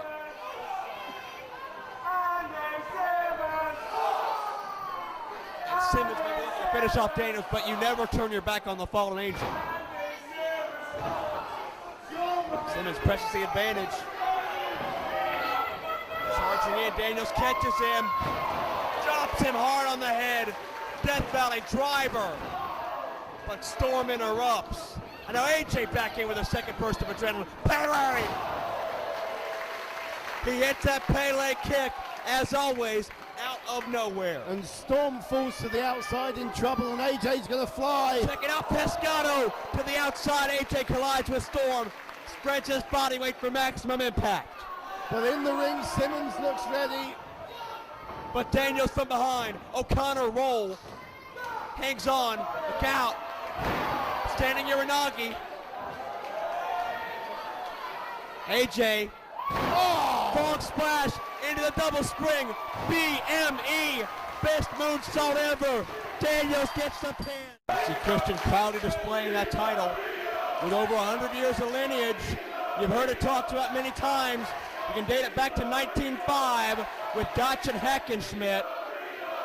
And it's right here in Doncaster and around the waist of Christian Cage. Oh yeah, some great champions have worn that belt in the past. The likes of your Flairs and Funks. It's quite funny to me why you cheer a guy that would screw all you people in March just to go make a movie. That's a touchy subject. Christian had some travel problems that kept him from staying here for one of our shows. And it's also quite funny that Christian Cage is wearing a championship belt that if it wasn't for the King of Old School would have stayed dead and buried. may be a little debate. Your boss, Jeff Jarrett, may put himself over every week on TNA and say he was the greatest NWA champion.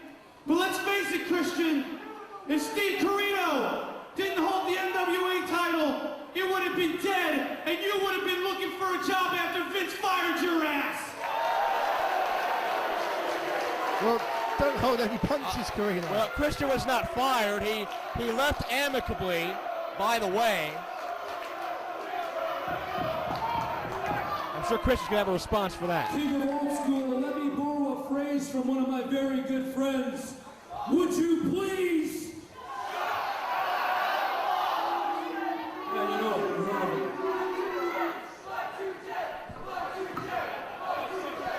as far shut up, I'm talking. As far as going off to make a movie, it's called having a career, kid. Maybe you should check it out sometime. Wow. You want to talk about me having a career? While you were having a cushy job in New York and now in Orlando, I was busting my ass every night. That's very true. And I know how you mentioned that Vince fired me. Actually, it was the other way around. In case you've been living under a rock somewhere, I quit. Because you're talking about busting your ass. Well, I busted my ass for 12 long years and never got crap for it until I came to TNA and they gave me the opportunity and I became the World Heavyweight Champion. Got a point. This is getting pretty personal. Boo-hoo-hoo! I made $100,000, $200,000, $300,000 a year. Poor Christian Kane. Oh, now I'm in TNA. Poor Christian. I'm not allowed in TNA, Christian.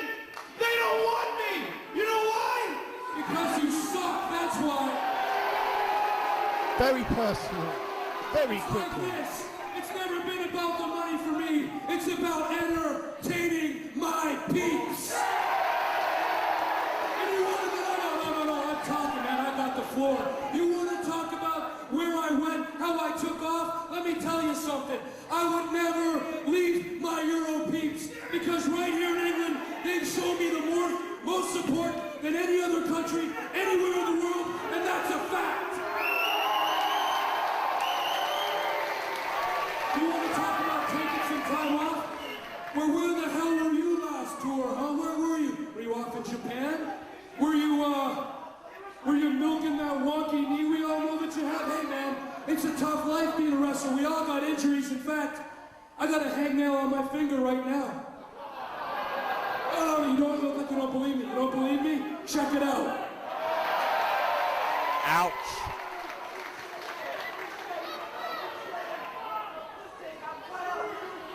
So that's how it is, Christian. I was in Japan. You were making a movie. So, do we both screw the people? Or only you? Because I was wrestling. You were acting. Just like a good sports entertainer would. Not the SE word. Don't cheer. Don't cheer him for having jobs for the last 12 years. Maybe he's the smart one and I'm the dumb one. Maybe he's the genius and I'm just the dummy that comes out here and busts my ass. A dummy that comes out Wait a second, wait, hold on. Kids, when you were just in your mommy's womb, I was a big star on pay-per-view.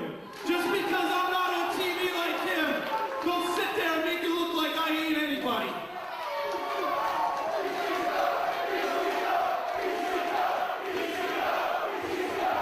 Don't bother chanting ECW, I ain't going there either.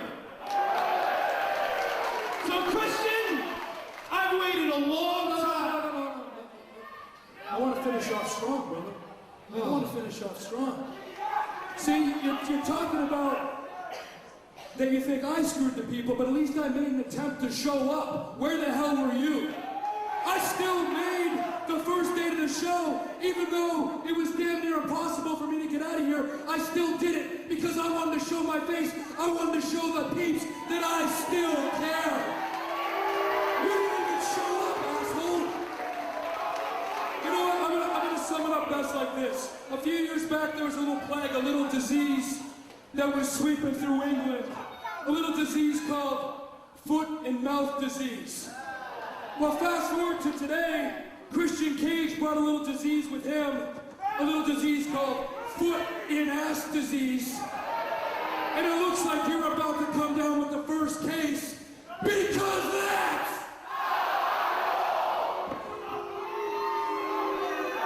Wow. This thing got very personal very quickly. Oh yeah, this might not be for a title, but something tells me nothing's going to get held back in this one. Look at Corino glaring down at that world's title. He knows what it's like to hold that belt, but Joe, I'm surprised that I never knew there was such animosity bubbling under the surface between these two guys, and you have to wonder if the 1PW matchmakers knew about this when they made this matchup. Well, this is what happens when the 1PW title is at stake. This is an official #1 contenders matchup. Steve Corino was originally granted the #1 contender shot. 1PW management having second feelings. They decided to let Christian Cage and Steve Corino fight it out to determine who will face Abyss or Ulf Herman tomorrow night in this building. Duck of the clothesline, Christian starts off strong as he takes down Corino.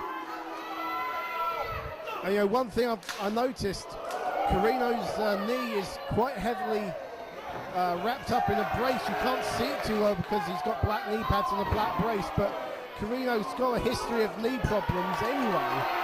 So when Corino uses his legs to send Cage into the post. When Corino talks about injuries, I wonder how much he knows about Corino's bad knees. Corino's had that injured knee for quite some time. I believe it was this past December he originally dinged it. Been working through the pain ever since. Is that a medical term, dinging a knee? Well, it's the best way to describe it, I would say. Look out.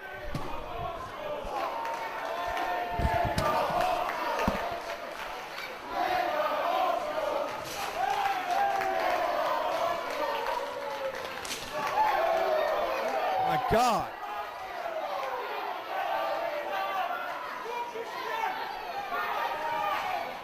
Okay, we back to normal here. Hopefully we're still on the air here. We apologize. Cage and Corino crashing headfirst into our table. And you can see the personal vendetta we're experiencing here. Oh my gosh, Corino with a high knee.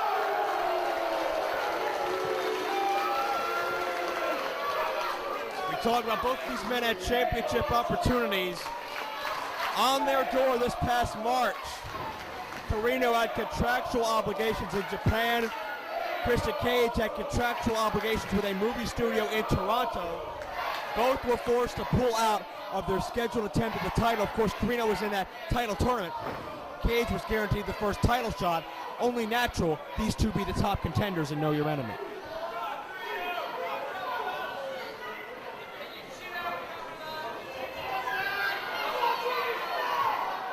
Corino slowing the pace down.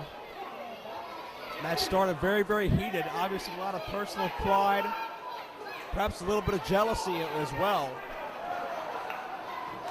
Well, whenever you've got a belt as prestigious as the NWA World Heavyweight Championship around your waist, you're going to make enemies and you're going to invoke jealous feelings in others, whether you intend to or not. It's the nature of the beast when you're at the top of the tree and everyone else is looking up at you. Corino into the lateral press. Gets a count of 2, but that's all he's going to get. Talked about it earlier. Corino, the only man in the history of this business to hold the NWA, AWA, and ECW World Heavyweight titles in the span of his career. Certainly a feat that may never, ever again be duplicated. Meanwhile, Christian Cage, between all of his reigns as a tag Intercontinental European champion in World Wrestling Entertainment, Maybe one of the most decorated individuals in the past 10 years. But if you are either of these men, what must be going through your mind knowing what's ahead of you? In just 24 hours, one of these men is going to be staring across the ring from a giant, either Abyss or Ulf Herman. Absolutely, either way, you wouldn't want to be facing either of those men. And the question is, Joe, do you, well, you have to go all out, you have to give 100% because of the quality of your opponent tonight. There's, you know, you can't take shortcuts against a guy like Christian Cage or Steve Corino. They're both tremendous, decorated wrestlers. And I find it very interesting that the crowd is seemingly split here. As we see a collision, they may have hit heads. A lot of the crowd is supporting Steve Corino, which is very surprising to me. Corino has never been a fan favorite here in 1PW. Meanwhile, Christian Cage has been a fan favorite since leaving World Wrestling Entertainment. But it seems some fans may resent him leaving for Toronto last March without competing in our second night of All or Nothing. Although, of course, as we mentioned, that was a contractual obligation, not Christian's personal decision. Cage chopping away. King of Old School reverses, but Cage meets him head on. Straight between the eyes. One more time now, back body drop, gets him up and over.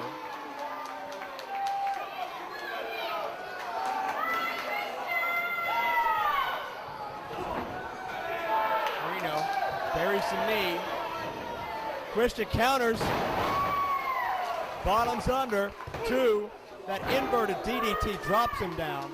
And that kind of move will, of course, weaken the back and the neck and all the areas that get affected by the unprettier. So Christian evidently has a game plan here. Very, very true. Corino sweeps the legs. Might have been going for a roll-up. Didn't get an inside cradle by Cage, but did not have Corino's entire body clasped. King of Old School kicks out, but walks into a spine buster. Lateral press, and again the King of Old School kicks out. Smooth and crisp and shades of Arn Anderson. What a spine buster. That's taken the wind out of Corino. And Christian sees this opportunity and it looks like he's going up top. One thing you got to give Corino credit for, when he represents a company as champion, he does it very well. And they're right above us here. They are literally perched right above us. Corino and Cage hanging precariously here. Suplex attempt. Cage counters. Cage gets the leverage. Top rope now. He's perched. Frog splash. Corino got the knees up. Corino got those knees up the moment that Christian left his feet, left the buckles. Cover 2. Cage kicks up, but did you notice Corino favor that knee? Yes. That knee that's been injured. 240 pounds of Cage came crashing right down on it. I think that knee has been jarred again. Christian counter, and Christian saw it. Oh yeah. Christian goes right for that knee and starts wrenching away at it. He's done his homework, definitely. Christian isn't world champion by accident. He's not world champion because he's got a couple cute catchphrases. He is very, very skilled. And we talked about it earlier, systematic dissection of one part of the human anatomy. And you see an elevated Texas cloverleaf, not the standard version. This wrenches the knee twice as hard. Cage was going for all pain, but Corino counters. Definitely a normal cloverleaf. Cover 2. Almost got a 3 count off of that STO takedown. A normal cloverleaf will put pressure a lot on the back, but as you say, Joe, the position he had Corino up there, that was much more on the legs than the knees. So already Corino's got a bullseye painted on that knee of his. Corino waving that arm around. Might be setting up for a Ricky Choshu-like lariat. Oh yeah. Charges in, Cage blocks. But Corino meets him and drops him. Big suplex. Half brainbuster, half Northern Lights bomb. Cage kicks out. But look at Corino immediately favoring that left knee again. It's doing considerable damage to him just to put any weight on him right now. He's definitely jarred it somewhere in this match. I'm not quite sure when it was, but he's definitely something. Unprettier time. Certainly that knee was damaged most in that frog splash. Corino counters. But Cage goes for the legs again. Good strategy, go back to the same move. And Corino's a fair distance from the ropes as well, Joe. He's got the move in entirely now. Corino. Oh, look at that. Drags Corino back to the center of the ring. How can Corino hang on? Well, the only way out of this is to power out, but that requires strength in the legs and the Or knees. to get to a rope, but Corino doesn't have that. He's in the center of the ring. Exactly. First taste of Yoni and Morishima here in 1PW. And ironically, our first taste of Nigel as well, despite the fact he is a native Brit. Ladies and gentlemen, the following contest is a quarter-final matchup in the tag team tournament. Introducing first,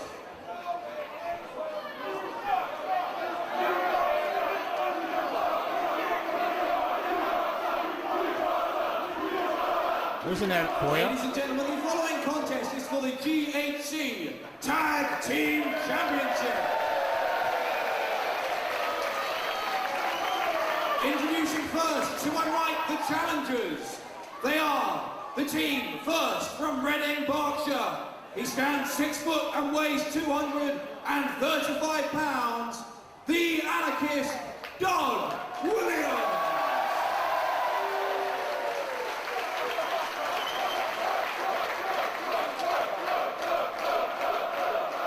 And his tag team partner, originally from London, England, standing in at 6'1" and weighing 230 pounds, Nigel McGuinness.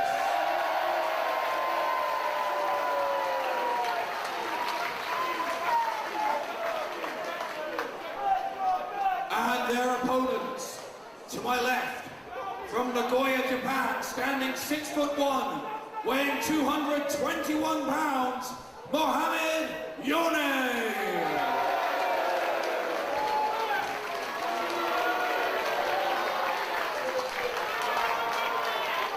His tag team partner from Tokyo, Japan, standing 6'3", weighing 297 pounds, Takeshi Murashima.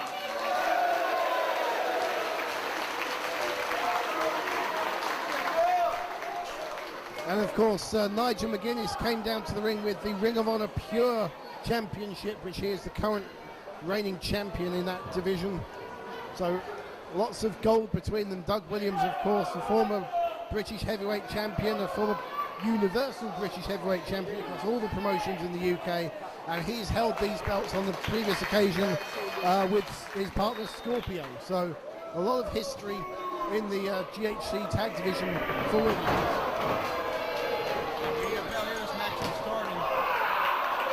He's officially underway.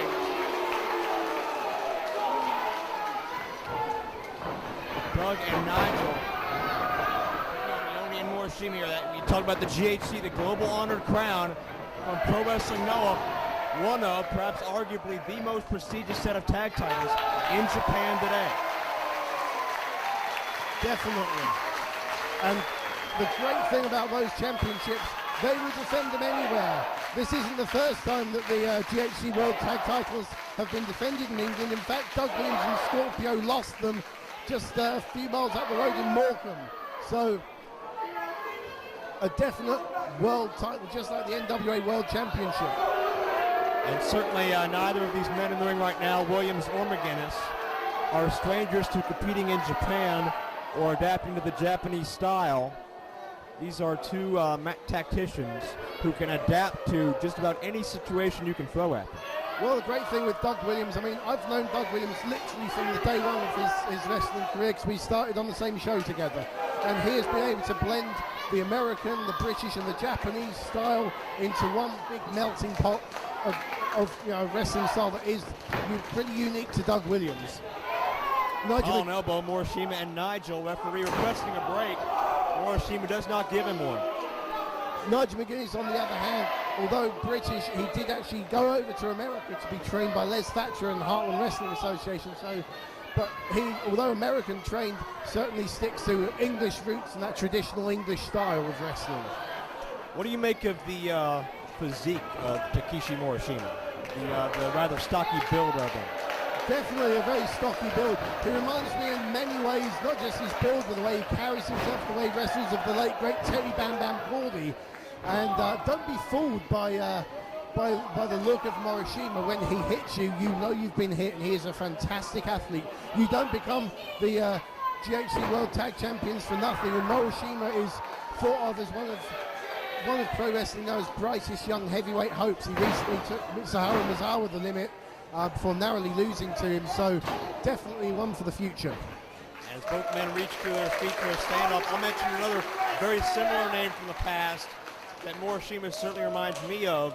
Gordy's old partner, Dr. Death Steve Williams, certainly has a very similar build, even a very similar hairstyle. Oh, yeah. And if Morishima has 1/10 the power of Dr. Death, which I know he easily does, Nigel is in for a world of hurt in this match. Beautiful move working around the wrist from McGuinness. That's, again, your typical British style. You're going to see a lot of chain wrestling, a lot of mat wrestling from these two, McGuinness and Williams, because the British style is something unique to them that they can bring to this division and hold an advantage over their opponents in. Absolutely right. Morishima and Yoni not as experienced in the British style as Williams and McGuinness are in the Japanese style, and it's a front chancery now by McGuinness. Joe Dombrowski and Dean A. Ass at ringside. Morishima backing Nigel into the buckle.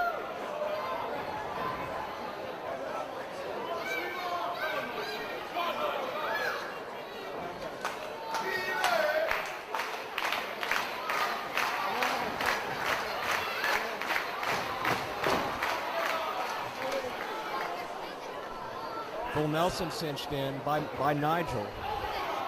Not going for submission here, but trying to significantly weaken down Morishima. Trying to sap that strength from that large frame.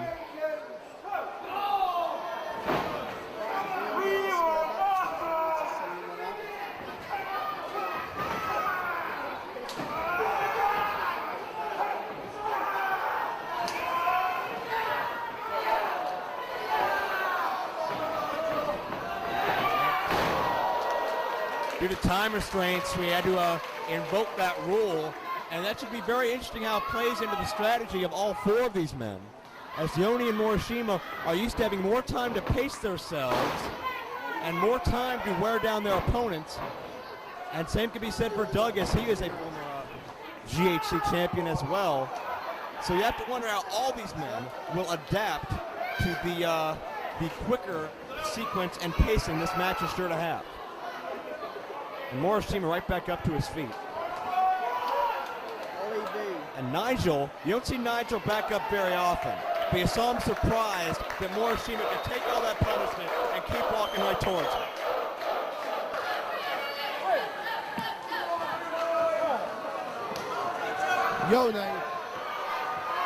Yoni tagged in. Well, it's certainly unique. I wouldn't recommend one visiting my corner barber, but that's just me. Greco-Roman knuckle lock, Muhammad Yoni out overpowering the anarchist Doug Williams. Been a few months since we've seen Williams here in 1PW rings, looking to get back on track, and certainly he is looking to make a statement in the 1PW title division as well. Out of all of the UK-based talents, Doug Williams may have the best shot at possessing a 1PW title in the near future. Definitely. Ironically, Doug Williams has got not a very good record here in 1PW. He's made 3 appearances and lost them all, but maybe an unlucky place for him to visit the Doncaster Dome, perhaps. Not take. They're claimed as the best British. Well, Doug was able to overcome Austin Aries at our inaugural show, but since then it seemed he couldn't get back on track, particularly with the title tournament qualifying matchups that he was involved in. I beg your pardon, he defeated Aries. That's my mistake. There's no turning back for it. He lost both nights. I stand corrected, Joe. Column elbow again. Williams backs Yoni into those ropes.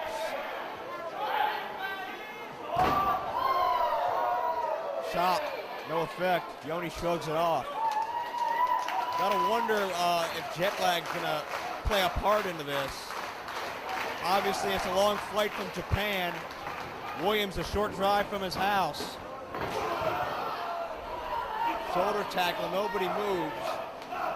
And this matchup is going to be very, very physical as time goes on, as evidenced here. Forearm exchange, nobody moves. Kick sends Doug back, quick roll up. 2. Well, Yone and Morishima have actually been on a tour of Great Britain for about the past month, which kind of, so that although the jet lag isn't a factor, the general situation with the foreign wrestlers, the gauge in Noah is reversed here. Roll up here, kick out again. Because normally Williams and McGuinness that will be spending a month in a foreign land with foreign customs, whereas this time around it's Yone and Morishima who are the foreigners to the country. Williams has had a handful of that rather ample hair. Yeah, there's plenty of it to grab. Tag made to Nigel. Nigel, a prodigy of the Heartland Wrestling Association in Cincinnati, Ohio, trained by the legendary mat tactician Les Thatcher. And as we mentioned, the current Ring of Honor Pure Wrestling champion. He's held that belt for several months, over half a year, I do believe. Nigel cinches in a head scissors. Again, just trying to wear down his opposition. All 4 men know the other team has so much stamina and endurance. This is not going to be a quick match. This is not going to be an easy match. In order to win this matchup, you have to try your damnedest in order to sap every bit of strength out from both of your adversaries, because they are conditioned to go a full hour, as we mentioned. But of course, in this situation, we've only got 30 minutes, so is that going to play into the champion's hands? Remember, Williams and McGuinness have to beat Yone and Morishima. They don't have to beat the challengers. So really, Williams and McGuinness have got to work at double quick time to be able to win this matchup. Very true. The question right now is, can Yone and Morishima kill the clock? Shot to the gut, high knee lift. Shades of Ted DiBiase by Williams as he goes into the cover, but Yone gets the foot on the rope. Well, I can tell you, they're not going to wear the clock down. They've got too much pride. They're going to try and win this match. And you know, this match being shown back in Japan, they want to go out. You know, they want to prove to their countrymen that they can come to a foreign land in front of Doug Williams and Nigel McGuinness' home country fans and win the match. And win the match not just for themselves but for Japan as well. There's a lot of pride on the line as well as those title belts. Certainly this matchup going to be seen all over the free world. Talked about Japan, of course all over Europe, into Portugal, into North America, the United States and Canada, through international DVD sales, through many of our online affiliates. We thank them for carrying 1PW products. We thank you for inviting us into your homes for what is sure to be a very special contest on a very special night. Nigel stretching away at the shoulder tendon, bending it in a way it was not meant to go, and tagging Doug in, who immediately continues his target on that shoulder of Muhammad Yoni. Uppercut, and look at Yoni. Not only seem to fire Yone up. That's what you want to call it. Whatever it was, it worked. Gonna charge in, knock him down with a huge Yakuza kick. Big kick to the face, reminiscent of Toshiaki Kawada, who's a great influence, I think, on Yone. And in comes Morishima, the hard hitter. You can feel the impact of those blows from here, Joe. Absolutely right. Doug firing back, but to no avail. Morishima has the power edge right now, and now he's just gonna ride him. How much would you say Morishima weighs? My research comes at around that 300 pounds. That's 300 pounds on the lower back of Doug Williams right now. He's a big lad, yeah. Big old boy hitting you with those chops, and Doug Williams falls down right beside us, and I've seen Doug Williams looking happier, let's say that. Very true. We've seen Williams have some very tough tests here in 1PW. Could this be the toughest of them all? Hard slam. Big man gonna leave his feet, stomping right on the body of Williams. And now Yone, a little bit of gamesmanship there, managing to distract the referee. Exchange made. Both tag champions in, making a wish. You can see these two are a well-oiled machine. They've held the belts for quite some time, and they don't want to lose them. Shot to Nigel on the outside. Nigel, his cooler edge prevail and stays put. And Yoni just trying to tighten up that thigh muscle of Williams by kicking away. Trying to do some damage to that hamstring. Those kicks are brutal, trust me. They hurt a lot. A couple of spinal taps, and you can see Williams doubled over in pain. Good hook. Only a count of one that time. It'll take a lot more to put Doug Williams down, and I'm not surprised. I think Williams with a point to prove there, kicking out at one, not even giving himself an extra second's rest. It just sends a message to Yone, you know, you're nowhere near finishing me off yet. But a great wear down hold here from Morishima, especially as we've said, Joe, with that weight advantage. I mean, he's got about a 60-pound weight advantage over Doug Williams. 300 pounds on top of Williams, stretching away those that intercostal cartilage with that abdominal stretch. Breaks the hold and now continues hammering away. Frequent tags, the mark of very good champions, gentlemen. Oh, yeah, keeping the fresh man in. Yone turns his back to McGuinness, blocking out the tag, and another hard kick. You can feel those kicks from here, Joe. You really can. Right in the pectoral muscle. Nigel trying to will his man on, but Doug has taken so much punishment. Do you have a copy of Grey's Anatomy hidden under this desk or something, Dombrowski? Intercostal, pectoral, gluteus maximus. You'll be talking about the external oxyphary protuberance next. Well, yeah, the bump on the back of the head, but clearly somebody fell asleep in anatomy class. I'm trying to call a GHC tag title match. Hey, I like studying anatomies, but in a different kind of way. Oh, yeah, I heard that. Morishima now. Legal man in again. Shot to Williams. Williams clamps in a side headlock. He controlled the head, controlled the body, and that may have halted a back suplex attempt or something of that effect, and that allows Nigel to be tagged in. Oh yeah, that could be a major turning point in this match, getting the fresh man McGuinness in. Look how fired up he is. Cover, kick out.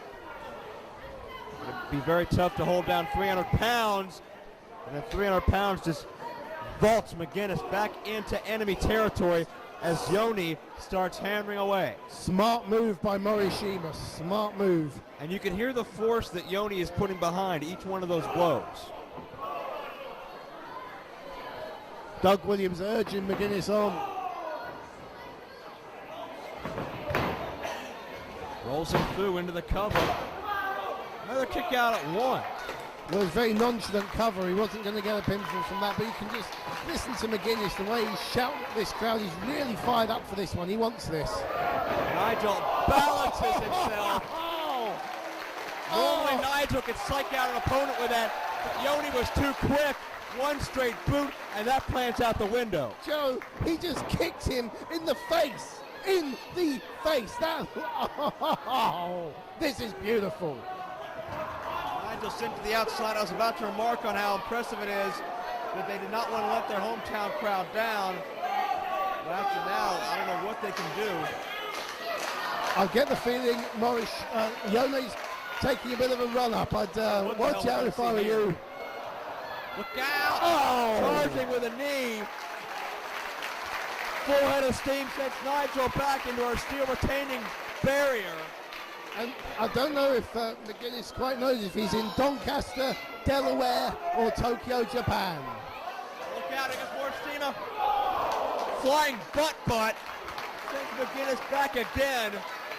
And the GHC Tag Champions have left McGuinness for dead on the outside. Just look at the size of this man when he's standing next to us. You get to see just how huge he is. This is the great thing about coming to a live wrestling show like the guys here in the Dome. You get to see for yourself just how hard these guys are hit, how big they are. There's nothing like coming to a live wrestling show. Now Yoni Morishima trying to get some 2 counts on Nigel and Doug, slowly wearing away at them.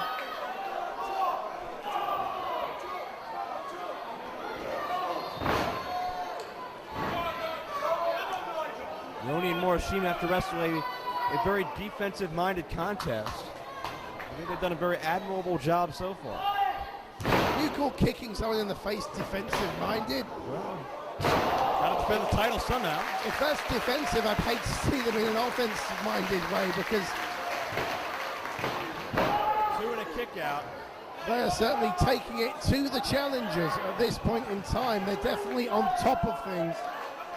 Well, Yoni and Morishima are doing a great job of playing it safe. We have not seen many situations that have allowed Doug and Nigel to get many near falls. Yoni and Morishima have not put themselves into precarious positions. They haven't taken a lot of high risks because they know that even if they do not defeat Doug and Nigel, if they can hang on, they will walk out of here with the titles. Absolutely. They've, as you say, not taken too many risks, but at the same time, they're enforcing their will on the challengers. I mean, this move here from Yone, softening up the neck for his finisher of the Muscle Buster, which of course 1PW fans be very familiar with thanks to Samoa Joe. Muscle Buster, very lethal move. You can only imagine what a Muscle Buster with a little bit of a Japanese twist on it would be like. As the tag is into Morishima again. Doug being forced out of the ring, double back elbow.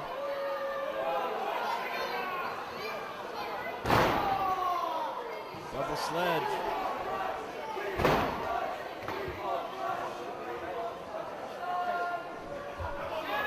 Morishima continuing a pound and ground style.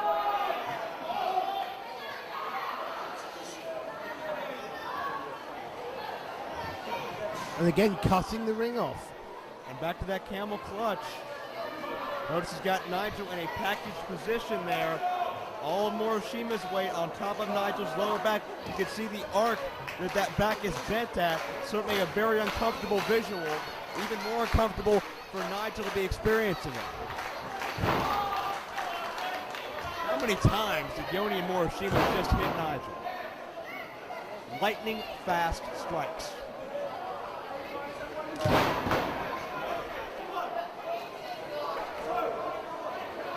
You know, as a fan of tag team wrestling that I am, this is poetry in motion. They are, as the old cliche says, a well-oiled machine, but my God, they're so in tune with each other.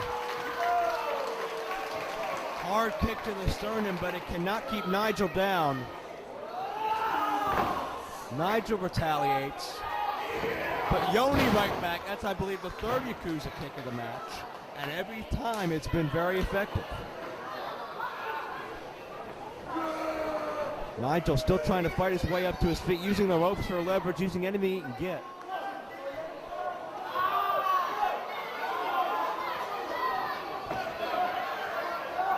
Morishima draping 300 pounds now across the throat of Nigel. That's considered a choke. But as you're saying all this, Joe, it just really hammers it home how Morishima knows how to use his weight advantage to his advantage in this match. And still he's able to have that big build and not sacrifice any of the speed or agility a lot of big men lack. And that's a trait that Dr. Death and Bam Bam Gordy had many times. And look at that. Yoni and Williams both inverting themselves in this match. Great move from Yoni. He saw that McGuinness was going towards the corner, and so just distracted referee Andy Quilden. Didn't see the tag. Handspring into a clothesline. How about that for agility? Well, that's something Dr. Death never did. Very true. Nigel blocks, however, gets the elbow up, tries to balance himself one more time. At an overhead, but Nigel lets him drop. Sets him up. That was the Tower of London, normally one of his finishing moves. But I think McGuinness just more interested in getting out there and getting Doug Williams in, who comes up to the top rope, maybe for a high knee. Forearm shot. Yoni in the ring now. Gut wrench suplex, beautifully done. But watch out, Morishima's in the corner. There's the high knee. Meets him. Charging off a second time now. Drives him down. Yoni's on the outside. Setting him up for the bomb scare knee drop, I believe. Williams got a shot here. He drops the knee. Gets the cover. Count of 2. Quite often that move, the bomb scare knee drop, a speciality of Doug Williams, is enough to put them away. But tonight, Morishima able to kick out. Cravat series of knees. Sidewalk slam by the big man. That's going to drive all the wind out of you as Yoni tagged back in. Exactly. Great move by Morishima. Kick number 4 connects. Ride now. There's a high knee. Taste of Doug's own medicine. Hard slam. Yoni maybe looking to finish it off here. Beautiful guillotine leg drop, but a lax cover, and Williams escapes. As you said, Joe, beautifully executed move, but I think he was too busy congratulating himself on that and forgot to make the cover on Williams to his expense. And he gets that foot up again, but overhead, belly-to-belly release suplex enables the tag to Nigel. And I think that shows you how much the sidewalk slam took out of Williams, because he's tagged a not so fresh Nigel McGuinness straight back in because Doug needs to breathe himself. Oh my God, what a hard lariat. Cover, new champions, no.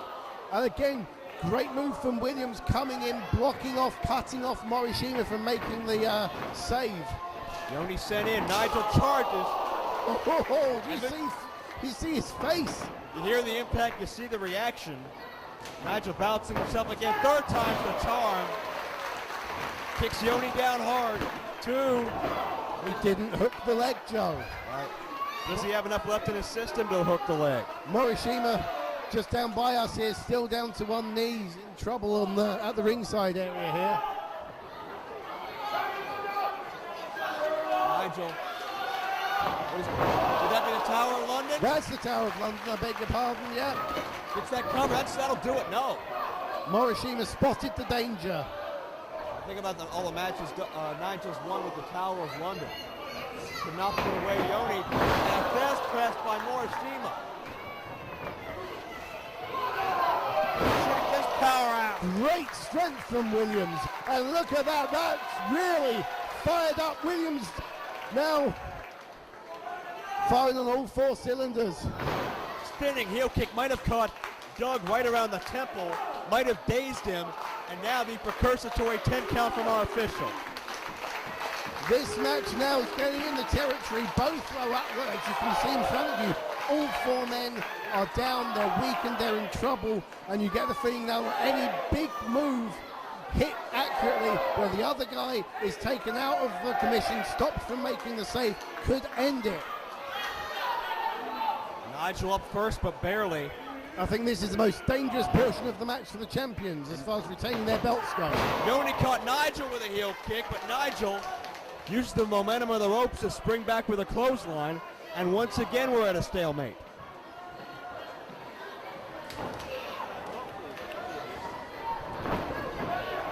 Morishima tagged in.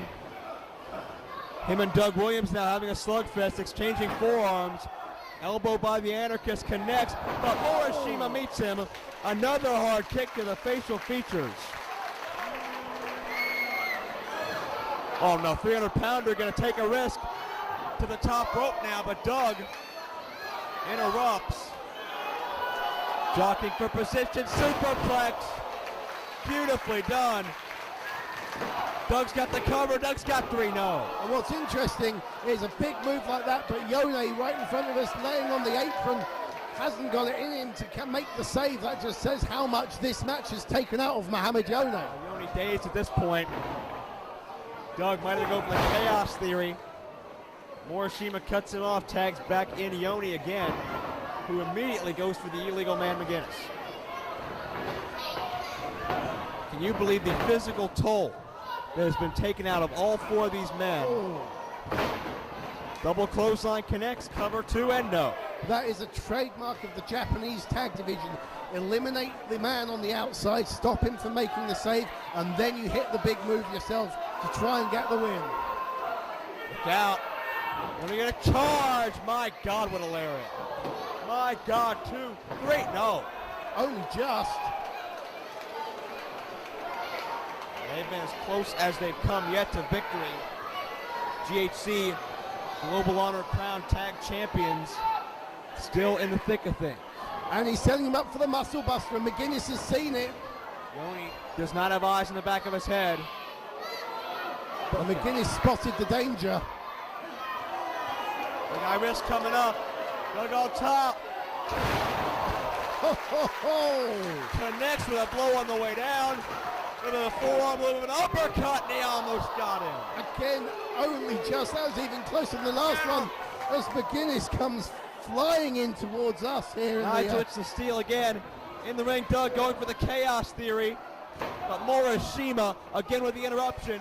Another high angle driver. High angle suplex drops him on his neck. That's his main move. That's his signature move, the backdrop driver. And I think that Yone is setting up. They're fighting right behind us here. Setting up Williams for the Muscle Buster. Yes, he is. Muscle Buster connects. Drives him down. Nigel, can he get back in time? Yes. Just barely. And listen to this crowd, Joe. Very respectful of the effort we've seen from all 4 men in this contest. This is truly a classic of the making. Not only that, but just a collective sigh of relief as the Brits manage to stay alive. Yoni charging. Look at the clothesline. Chaos Theory attempt again. Gets him this time. Bridge. Wait. Ladies and gentlemen, the 30-minute time limit has expired.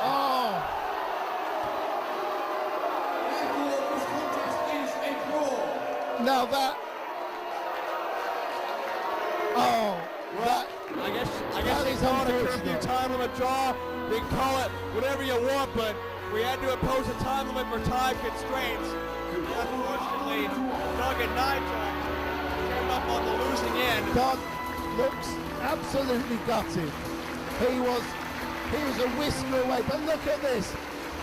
They're getting a standing ovation, and quite rightly so.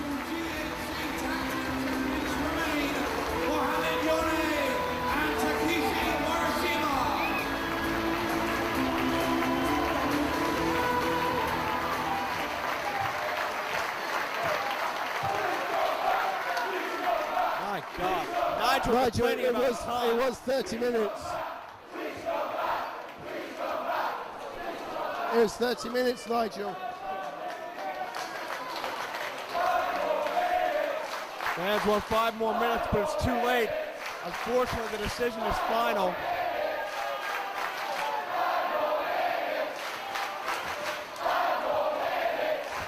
You can see the disappointment on their faces.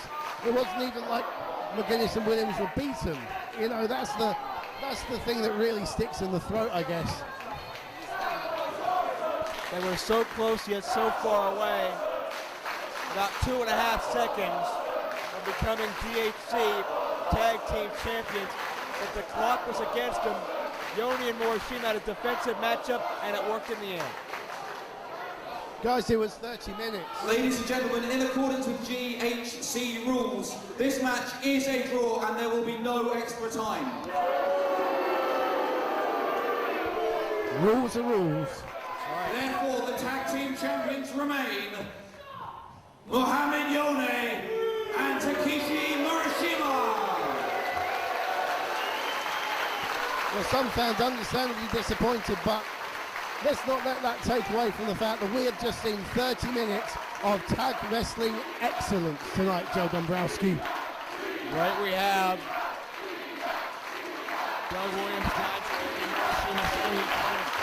proper respect in this matchup, and it's great to see a classy ending to a classic battle here for the Noah Global Honor Crown Tag Straps here in 1PW in Doncaster, England.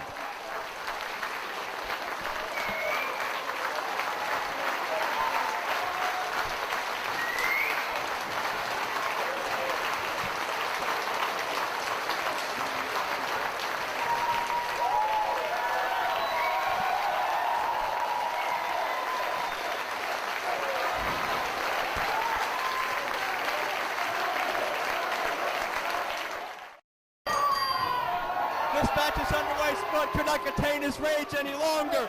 Firing back on Sterling. Where did Spud come from? He came from the complete other end of the building.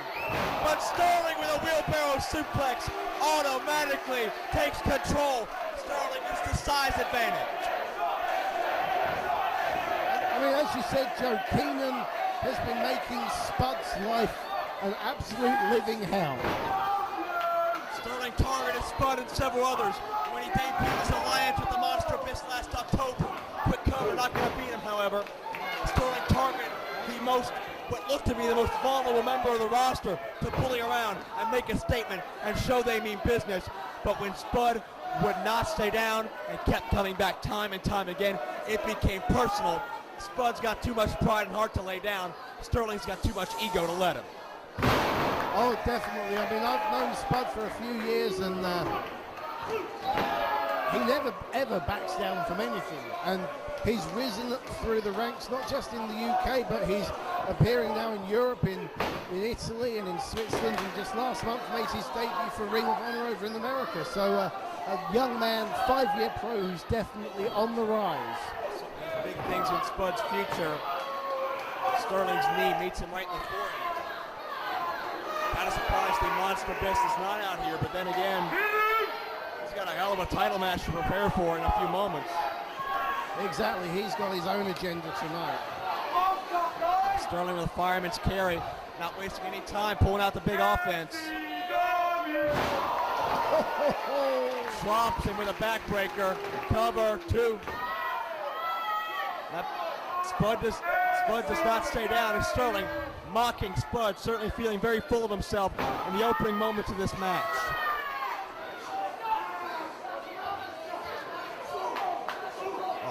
Right crosses, right across that side of the face.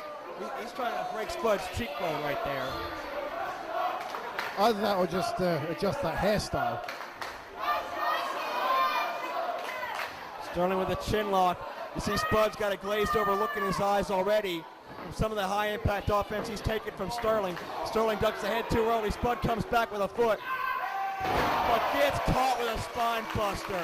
Cover, that's going to be a count of 2 and a kick out. Well, again, every time Spud tries to come back using his speed and agility to his advantage, Keenan just catches him and boom, hits him with a big move. But check out Sterling's reaction to that kick out.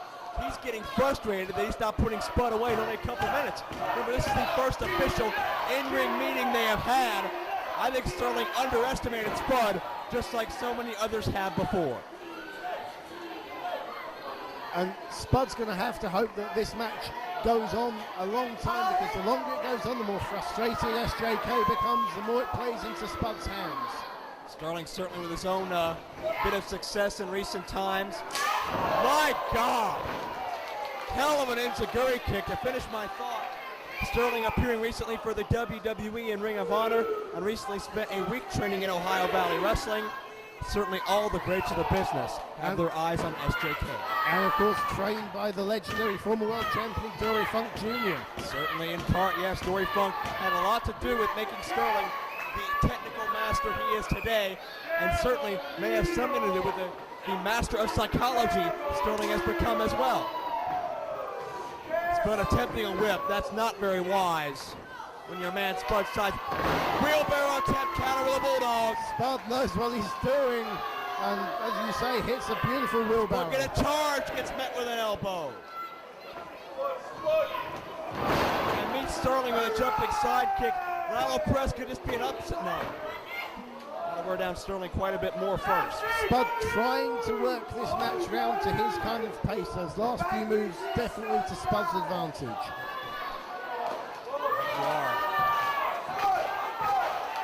Of course, I'm right, Dombrowski, I'm the twisted genius. Well, so you say. We got Spud taking a risk here. Spud able to maneuver his way to where he lands okay. And a beautiful counter tornado DDT. Spud's clinging on to hope now. Can Spud pull off an upset over one of the hottest young stars in the game today? Going up top, Spud has to use these high-risk moves to get the advantage. Down frog splash connects. That's what he needs, high impact. Make up for that lock-up body weight and got a count of 2. And that was a hell of an impact. I mean, SJK Keenan, he's got some great names on his record. Looking over his 1PW record, he's got a win over Ulf Herman. He's got a win over D'Lo Brown to his name. Absolutely right. And Sterling goes to the eyes. MK Ultra. Here we go. This is the end if he hits it. Quick roll up. Counter. Ituno. Really close. Only got 2. And Spud with a sleeper. Spud just trying to wear away at Sterling. Cut off that blood supply to the brain with that carotid artery. Oh, look out. Referee sandwiched. Oh, dear Lord. Uh-oh. No. Now, I don't mind admitting, Dombrowski, this man terrifies me. Damn it, you don't need 2-on-1. Don't need 2-on-1 for Spud. Yeah, but I guess it makes it more fun for them. Oh, stop it. He's 130 pounds. They've been bullying the man for 7 damn months, and now it's going to continue. 2 Spuds don't even make one abyss. Spud had a shot for revenge. And Spud's going to fight. He's not going to back down. Look out! Black hole slam! Oh, he took him on a tour of the dome without leaving his feet. And there's no chance for Spud to beat Sterling now. I think Spud had this match won. I'm going on record. Spud was going to beat Sterling James Keenan until Abyss stuck his nose in things. Now look at Sterling. Sterling going to finish him off. MK Ultra. Nobody kicks out of this. Come on, Spud. No. Ulf Herman knows no fear.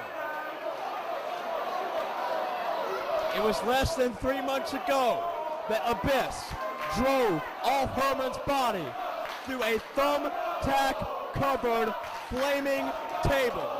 And Ulf Herman lived to tell about it, and Ulf Herman is back to fight again. He does not fear the 6'8", 350-pound weapon of mass destruction. Ulf Herman doesn't fear anyone. I'll tell you, Joe, I've had plenty of dealings over the years with Ulf Herman. I consider him to be, I'd say a friend. He kind of kicked that into me and chair-shouldered it into me. He's just a dangerous man, a hard-hitting man. This will be a dangerous match. This will be a violent match. This is the first time I've seen Abyss up close and personal. And, wow, talk about 2 evenly matched men.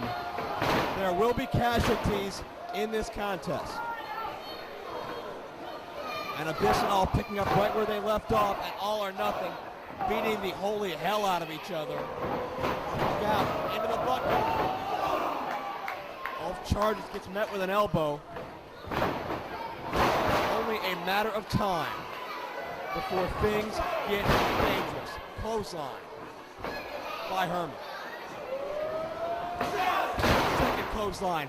Takes down 350 pounds. Let me ask you, Joe, I was just about to say, how long is this going to stay in the ring for? And there's our answer. And you may want to get ready to bail because, yeah, judging by past encounters, they will show no regard for anybody at all. Oh no. Look out! That rail.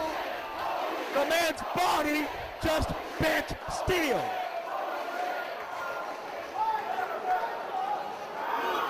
Dear God. I hope they've got some spare guardrails. So otherwise, tomorrow night, we're going to have a slight security problem. I would imagine so. Now they're coming over here, kind of over here. I'm not staying around for this. How about you? We're going into the crowd. We're safe for now. Okay, fans, if our commentary is kind of a little bit here and there and non-existent at times, it's because my safety is of my primary concern. Now we got about 1,000 heads in our way. Rolling into the crowd. But you know, Joe, the good thing is when you've got guys the size of Herman and Abyss, they're not too hard to spot. Having said that, oh, there they are. They're in the crowd.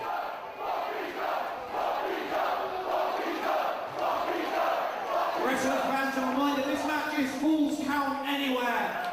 Please, for your own safety, keep out of the way of the action. Abyss and Herman brawling up the steps of this jam-packed Doncaster Dome. Security trying to keep everybody at bay, but this ring, this entire area, this building may not be big enough to contain these two men's hatred for one another. Falls Count Anywhere, that means he could pin him on the race course. He could pin him in the center circle at Bellevue. Herman, he had a water bottle in his hand. Bellevue's that football stadium they hurled abuse at you before, if you remember Dombrowski. I'm sure you enjoyed that. Much like Ed Herman is enjoying inflicting this pain on the Monster Abyss. They are all the way on top of this building. They are on the rafters, and I have a very uneasy feeling about what can happen up here. Oh, it's never a good sign when you go up there. Herman is trying to push Abyss off the balcony. Easily 40 feet above this floor. Joe, we were saying how once you put someone through a flaming thumbtack table and they get up, what do you have to do to keep them down? Well, maybe throwing them off a 40-foot balcony is the answer. They're going to kill one another.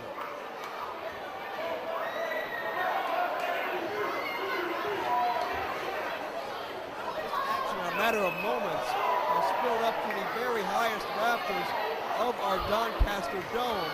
Which kind of is cheating the fans down here at ringside. The people up in the cheap seats, those cheapskates, they don't deserve it. Oh, nasty spill. Down dozens and dozens of steps. Oh, man. Dear God, he had no way to control his body. And look, Abyss looks like he's enjoying this. Oh, Abyss enjoys inflicting pain. He loves seeing human bodies suffer. He loves seeing weakness. He loves seeing people in agony. The only thing he loves more than that is inflicting that agony.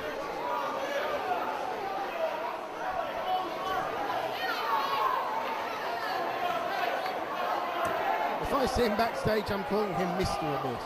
Yeah. So, I'd do it from a distance if I were you. Oh, yeah. Again, we apologize for our camera angles may not be of the best quality here. We are fighting through the massive sea of people to try to bring you this action as Abyss and Herman continue to beat the hell out of each other. This is all about one thing. It's all about the want to be the best in 1PW. This is all about the heavyweight title and the lengths one man is willing to go through to obtain it. Well, the ring can't contain them.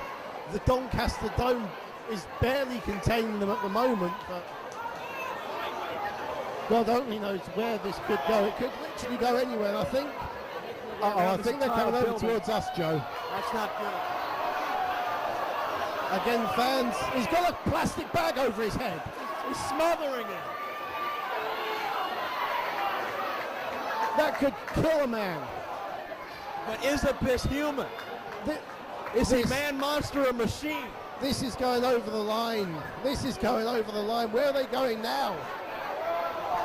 You want to talk about the line? We crossed the line last March at All or Nothing.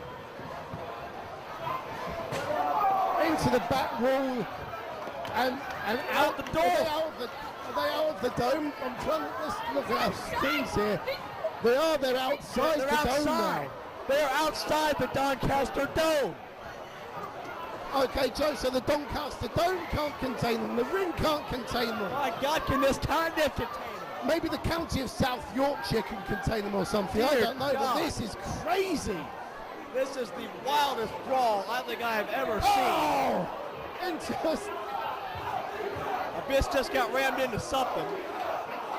Oh, no. Herman's got a guardrail. He's bringing a fresh guardrail into the building. Herman sets that guardrail up precariously. He's not bringing it into the building, is he, Joe? No, he's not. Well, that's good for us, but very bad for Abyss, I have a feeling. Another shot in the head. You see, this is Ulf Herman's domain. Ulf Herman is one of the greatest brawlers anywhere in the world. Well, sure as hell a business domain, too. These guys are... Look out! Herman hits the guardrail, and it falls on top of him. Which is exactly what we were saying before. These two guys evenly matched in so many ways, in their size, in their style. A cover on the outside of the Doncaster Dome, but not a count of 3 yet. Unbelievable. The only thing that divides them is the experience. Got them on the way back. Herman's been a pro for 17 years. I don't know how long Abyss has been around. I didn't really want to go in his dressing room and ask him. Now watch out again, fans. As I said, we may get interrupted here.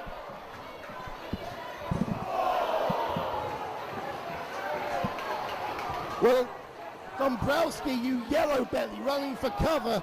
I'm still here on the front line, like a reporter in the Gulf War. Jesus, I'm not stupid. Two 300+ pound men flying it. And Abyss reaching under the ring, which can never be a good sign. Never at all. Not for anybody involved but the fans.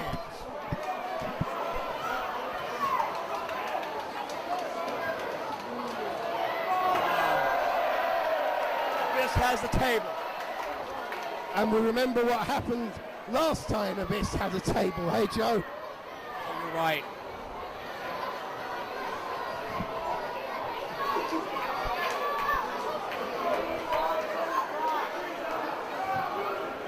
Solid wood, folks. Oh, this doesn't look good, does it? Two 300+ pound men who are beating the hell out of each other, thumbtacks and fire. All for their hatred for each other and for the one of that one PW title. All showing a little agility. Couple shots downstairs, and all hit the table. The table cracked. It did not break. 300 pounds of moving pressure did not break that table. And that's even worse in a way for Herman, because if the table breaks, you know, you might be able to take some. It might be able to take some of the pressure, but when it cracks like that, that's your full weight going on the wood. And that's not good. And what's happening here? We've got a situation here with... Colby? Is that Colby? Oh, hang on. Whoa. Hang on a minute. Colt, no. Whoa. Come on. It's Sterling and Carino. No. Sterling tried to take a chair Colby was sitting on. Come on. Sterling took Colby's chair. Carino took a bench. There's a line that you draw. There's a line that you draw.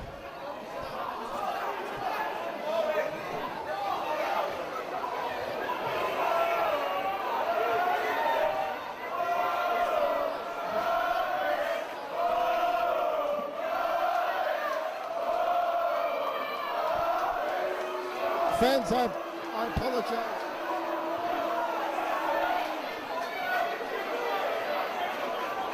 I apologize, fans. Joe Dombrowski's trying to attend to the situation here as well. I'm trying to find out what's happening. Is he out? What's going on? This. I feel bad for intruding here. This is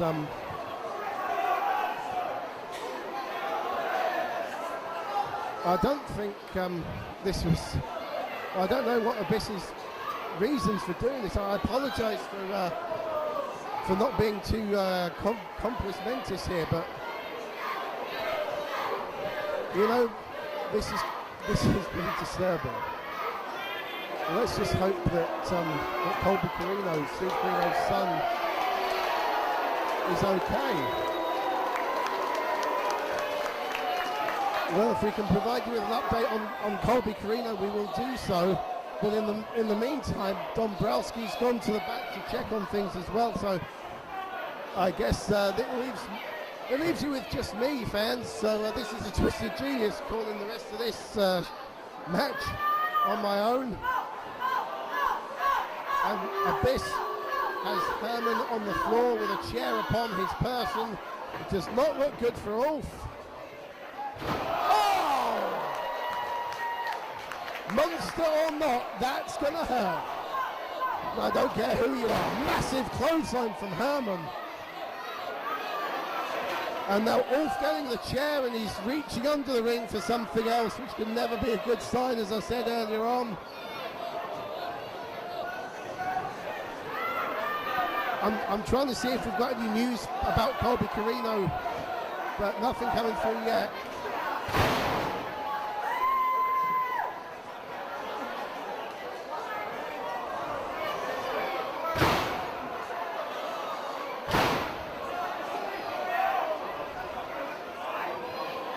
And once again, the nether regions of Abyss are about to take a pounding. John Atkins to my right turns away in horror or disgust or something.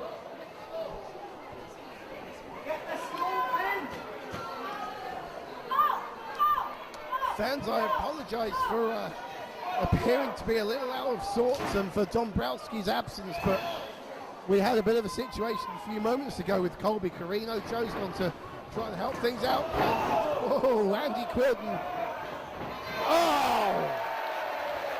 And Andy Quildan takes a pounding. Big DDT from Herman, but there's no referee. 1, 2, 3. I mean, he's just beaten the champion, but there's no referee.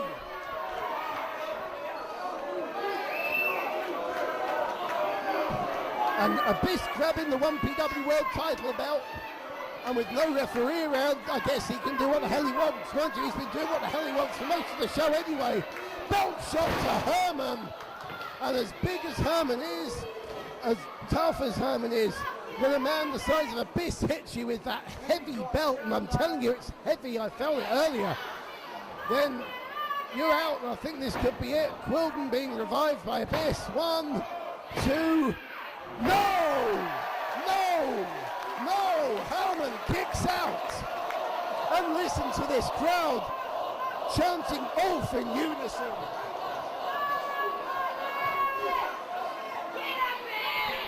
And Abyss once again going under the ring for oh, he's got the drawing pins. Yeah, you Americans might call them thumbtacks, but I'm guessing we call them drawing pins, and I'm guessing there's a few thousand drawing pins inside that bag.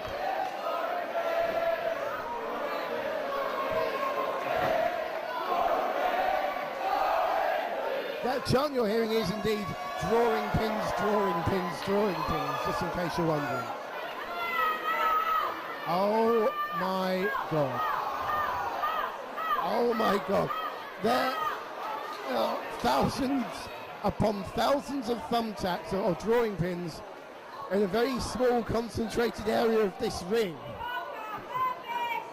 which doesn't bode well for one of these men, because they're going to try and put their opponent into it.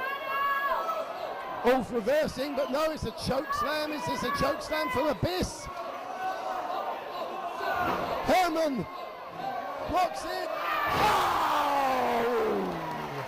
Oh! And now they're sticking in Abyss's back.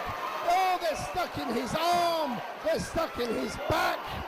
They're stuck in every part of that man. He quivers in agony. Is this the end? Have we got a new champion? No! No, Abyss still kicks out.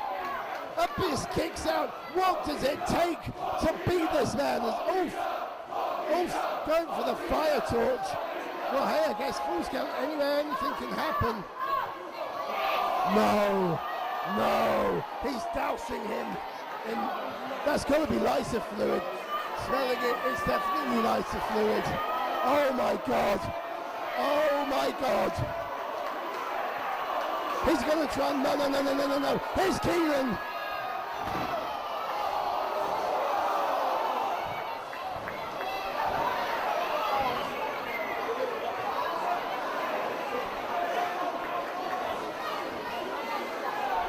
And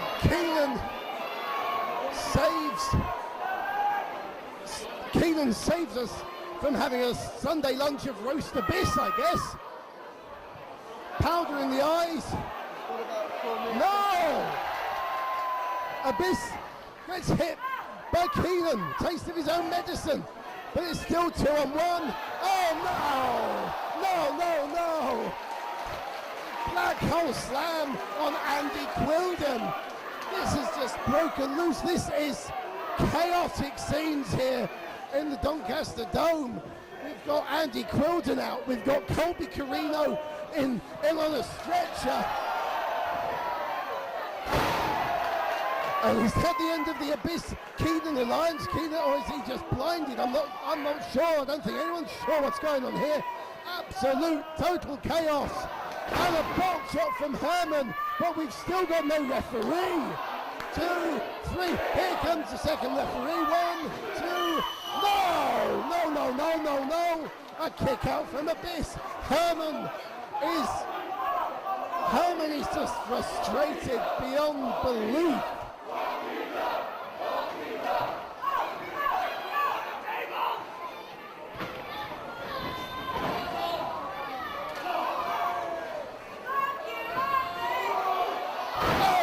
Black hole slam into the drawing pins. And listen to the cries of pain from Herman. 1, 2, 3, and that's it.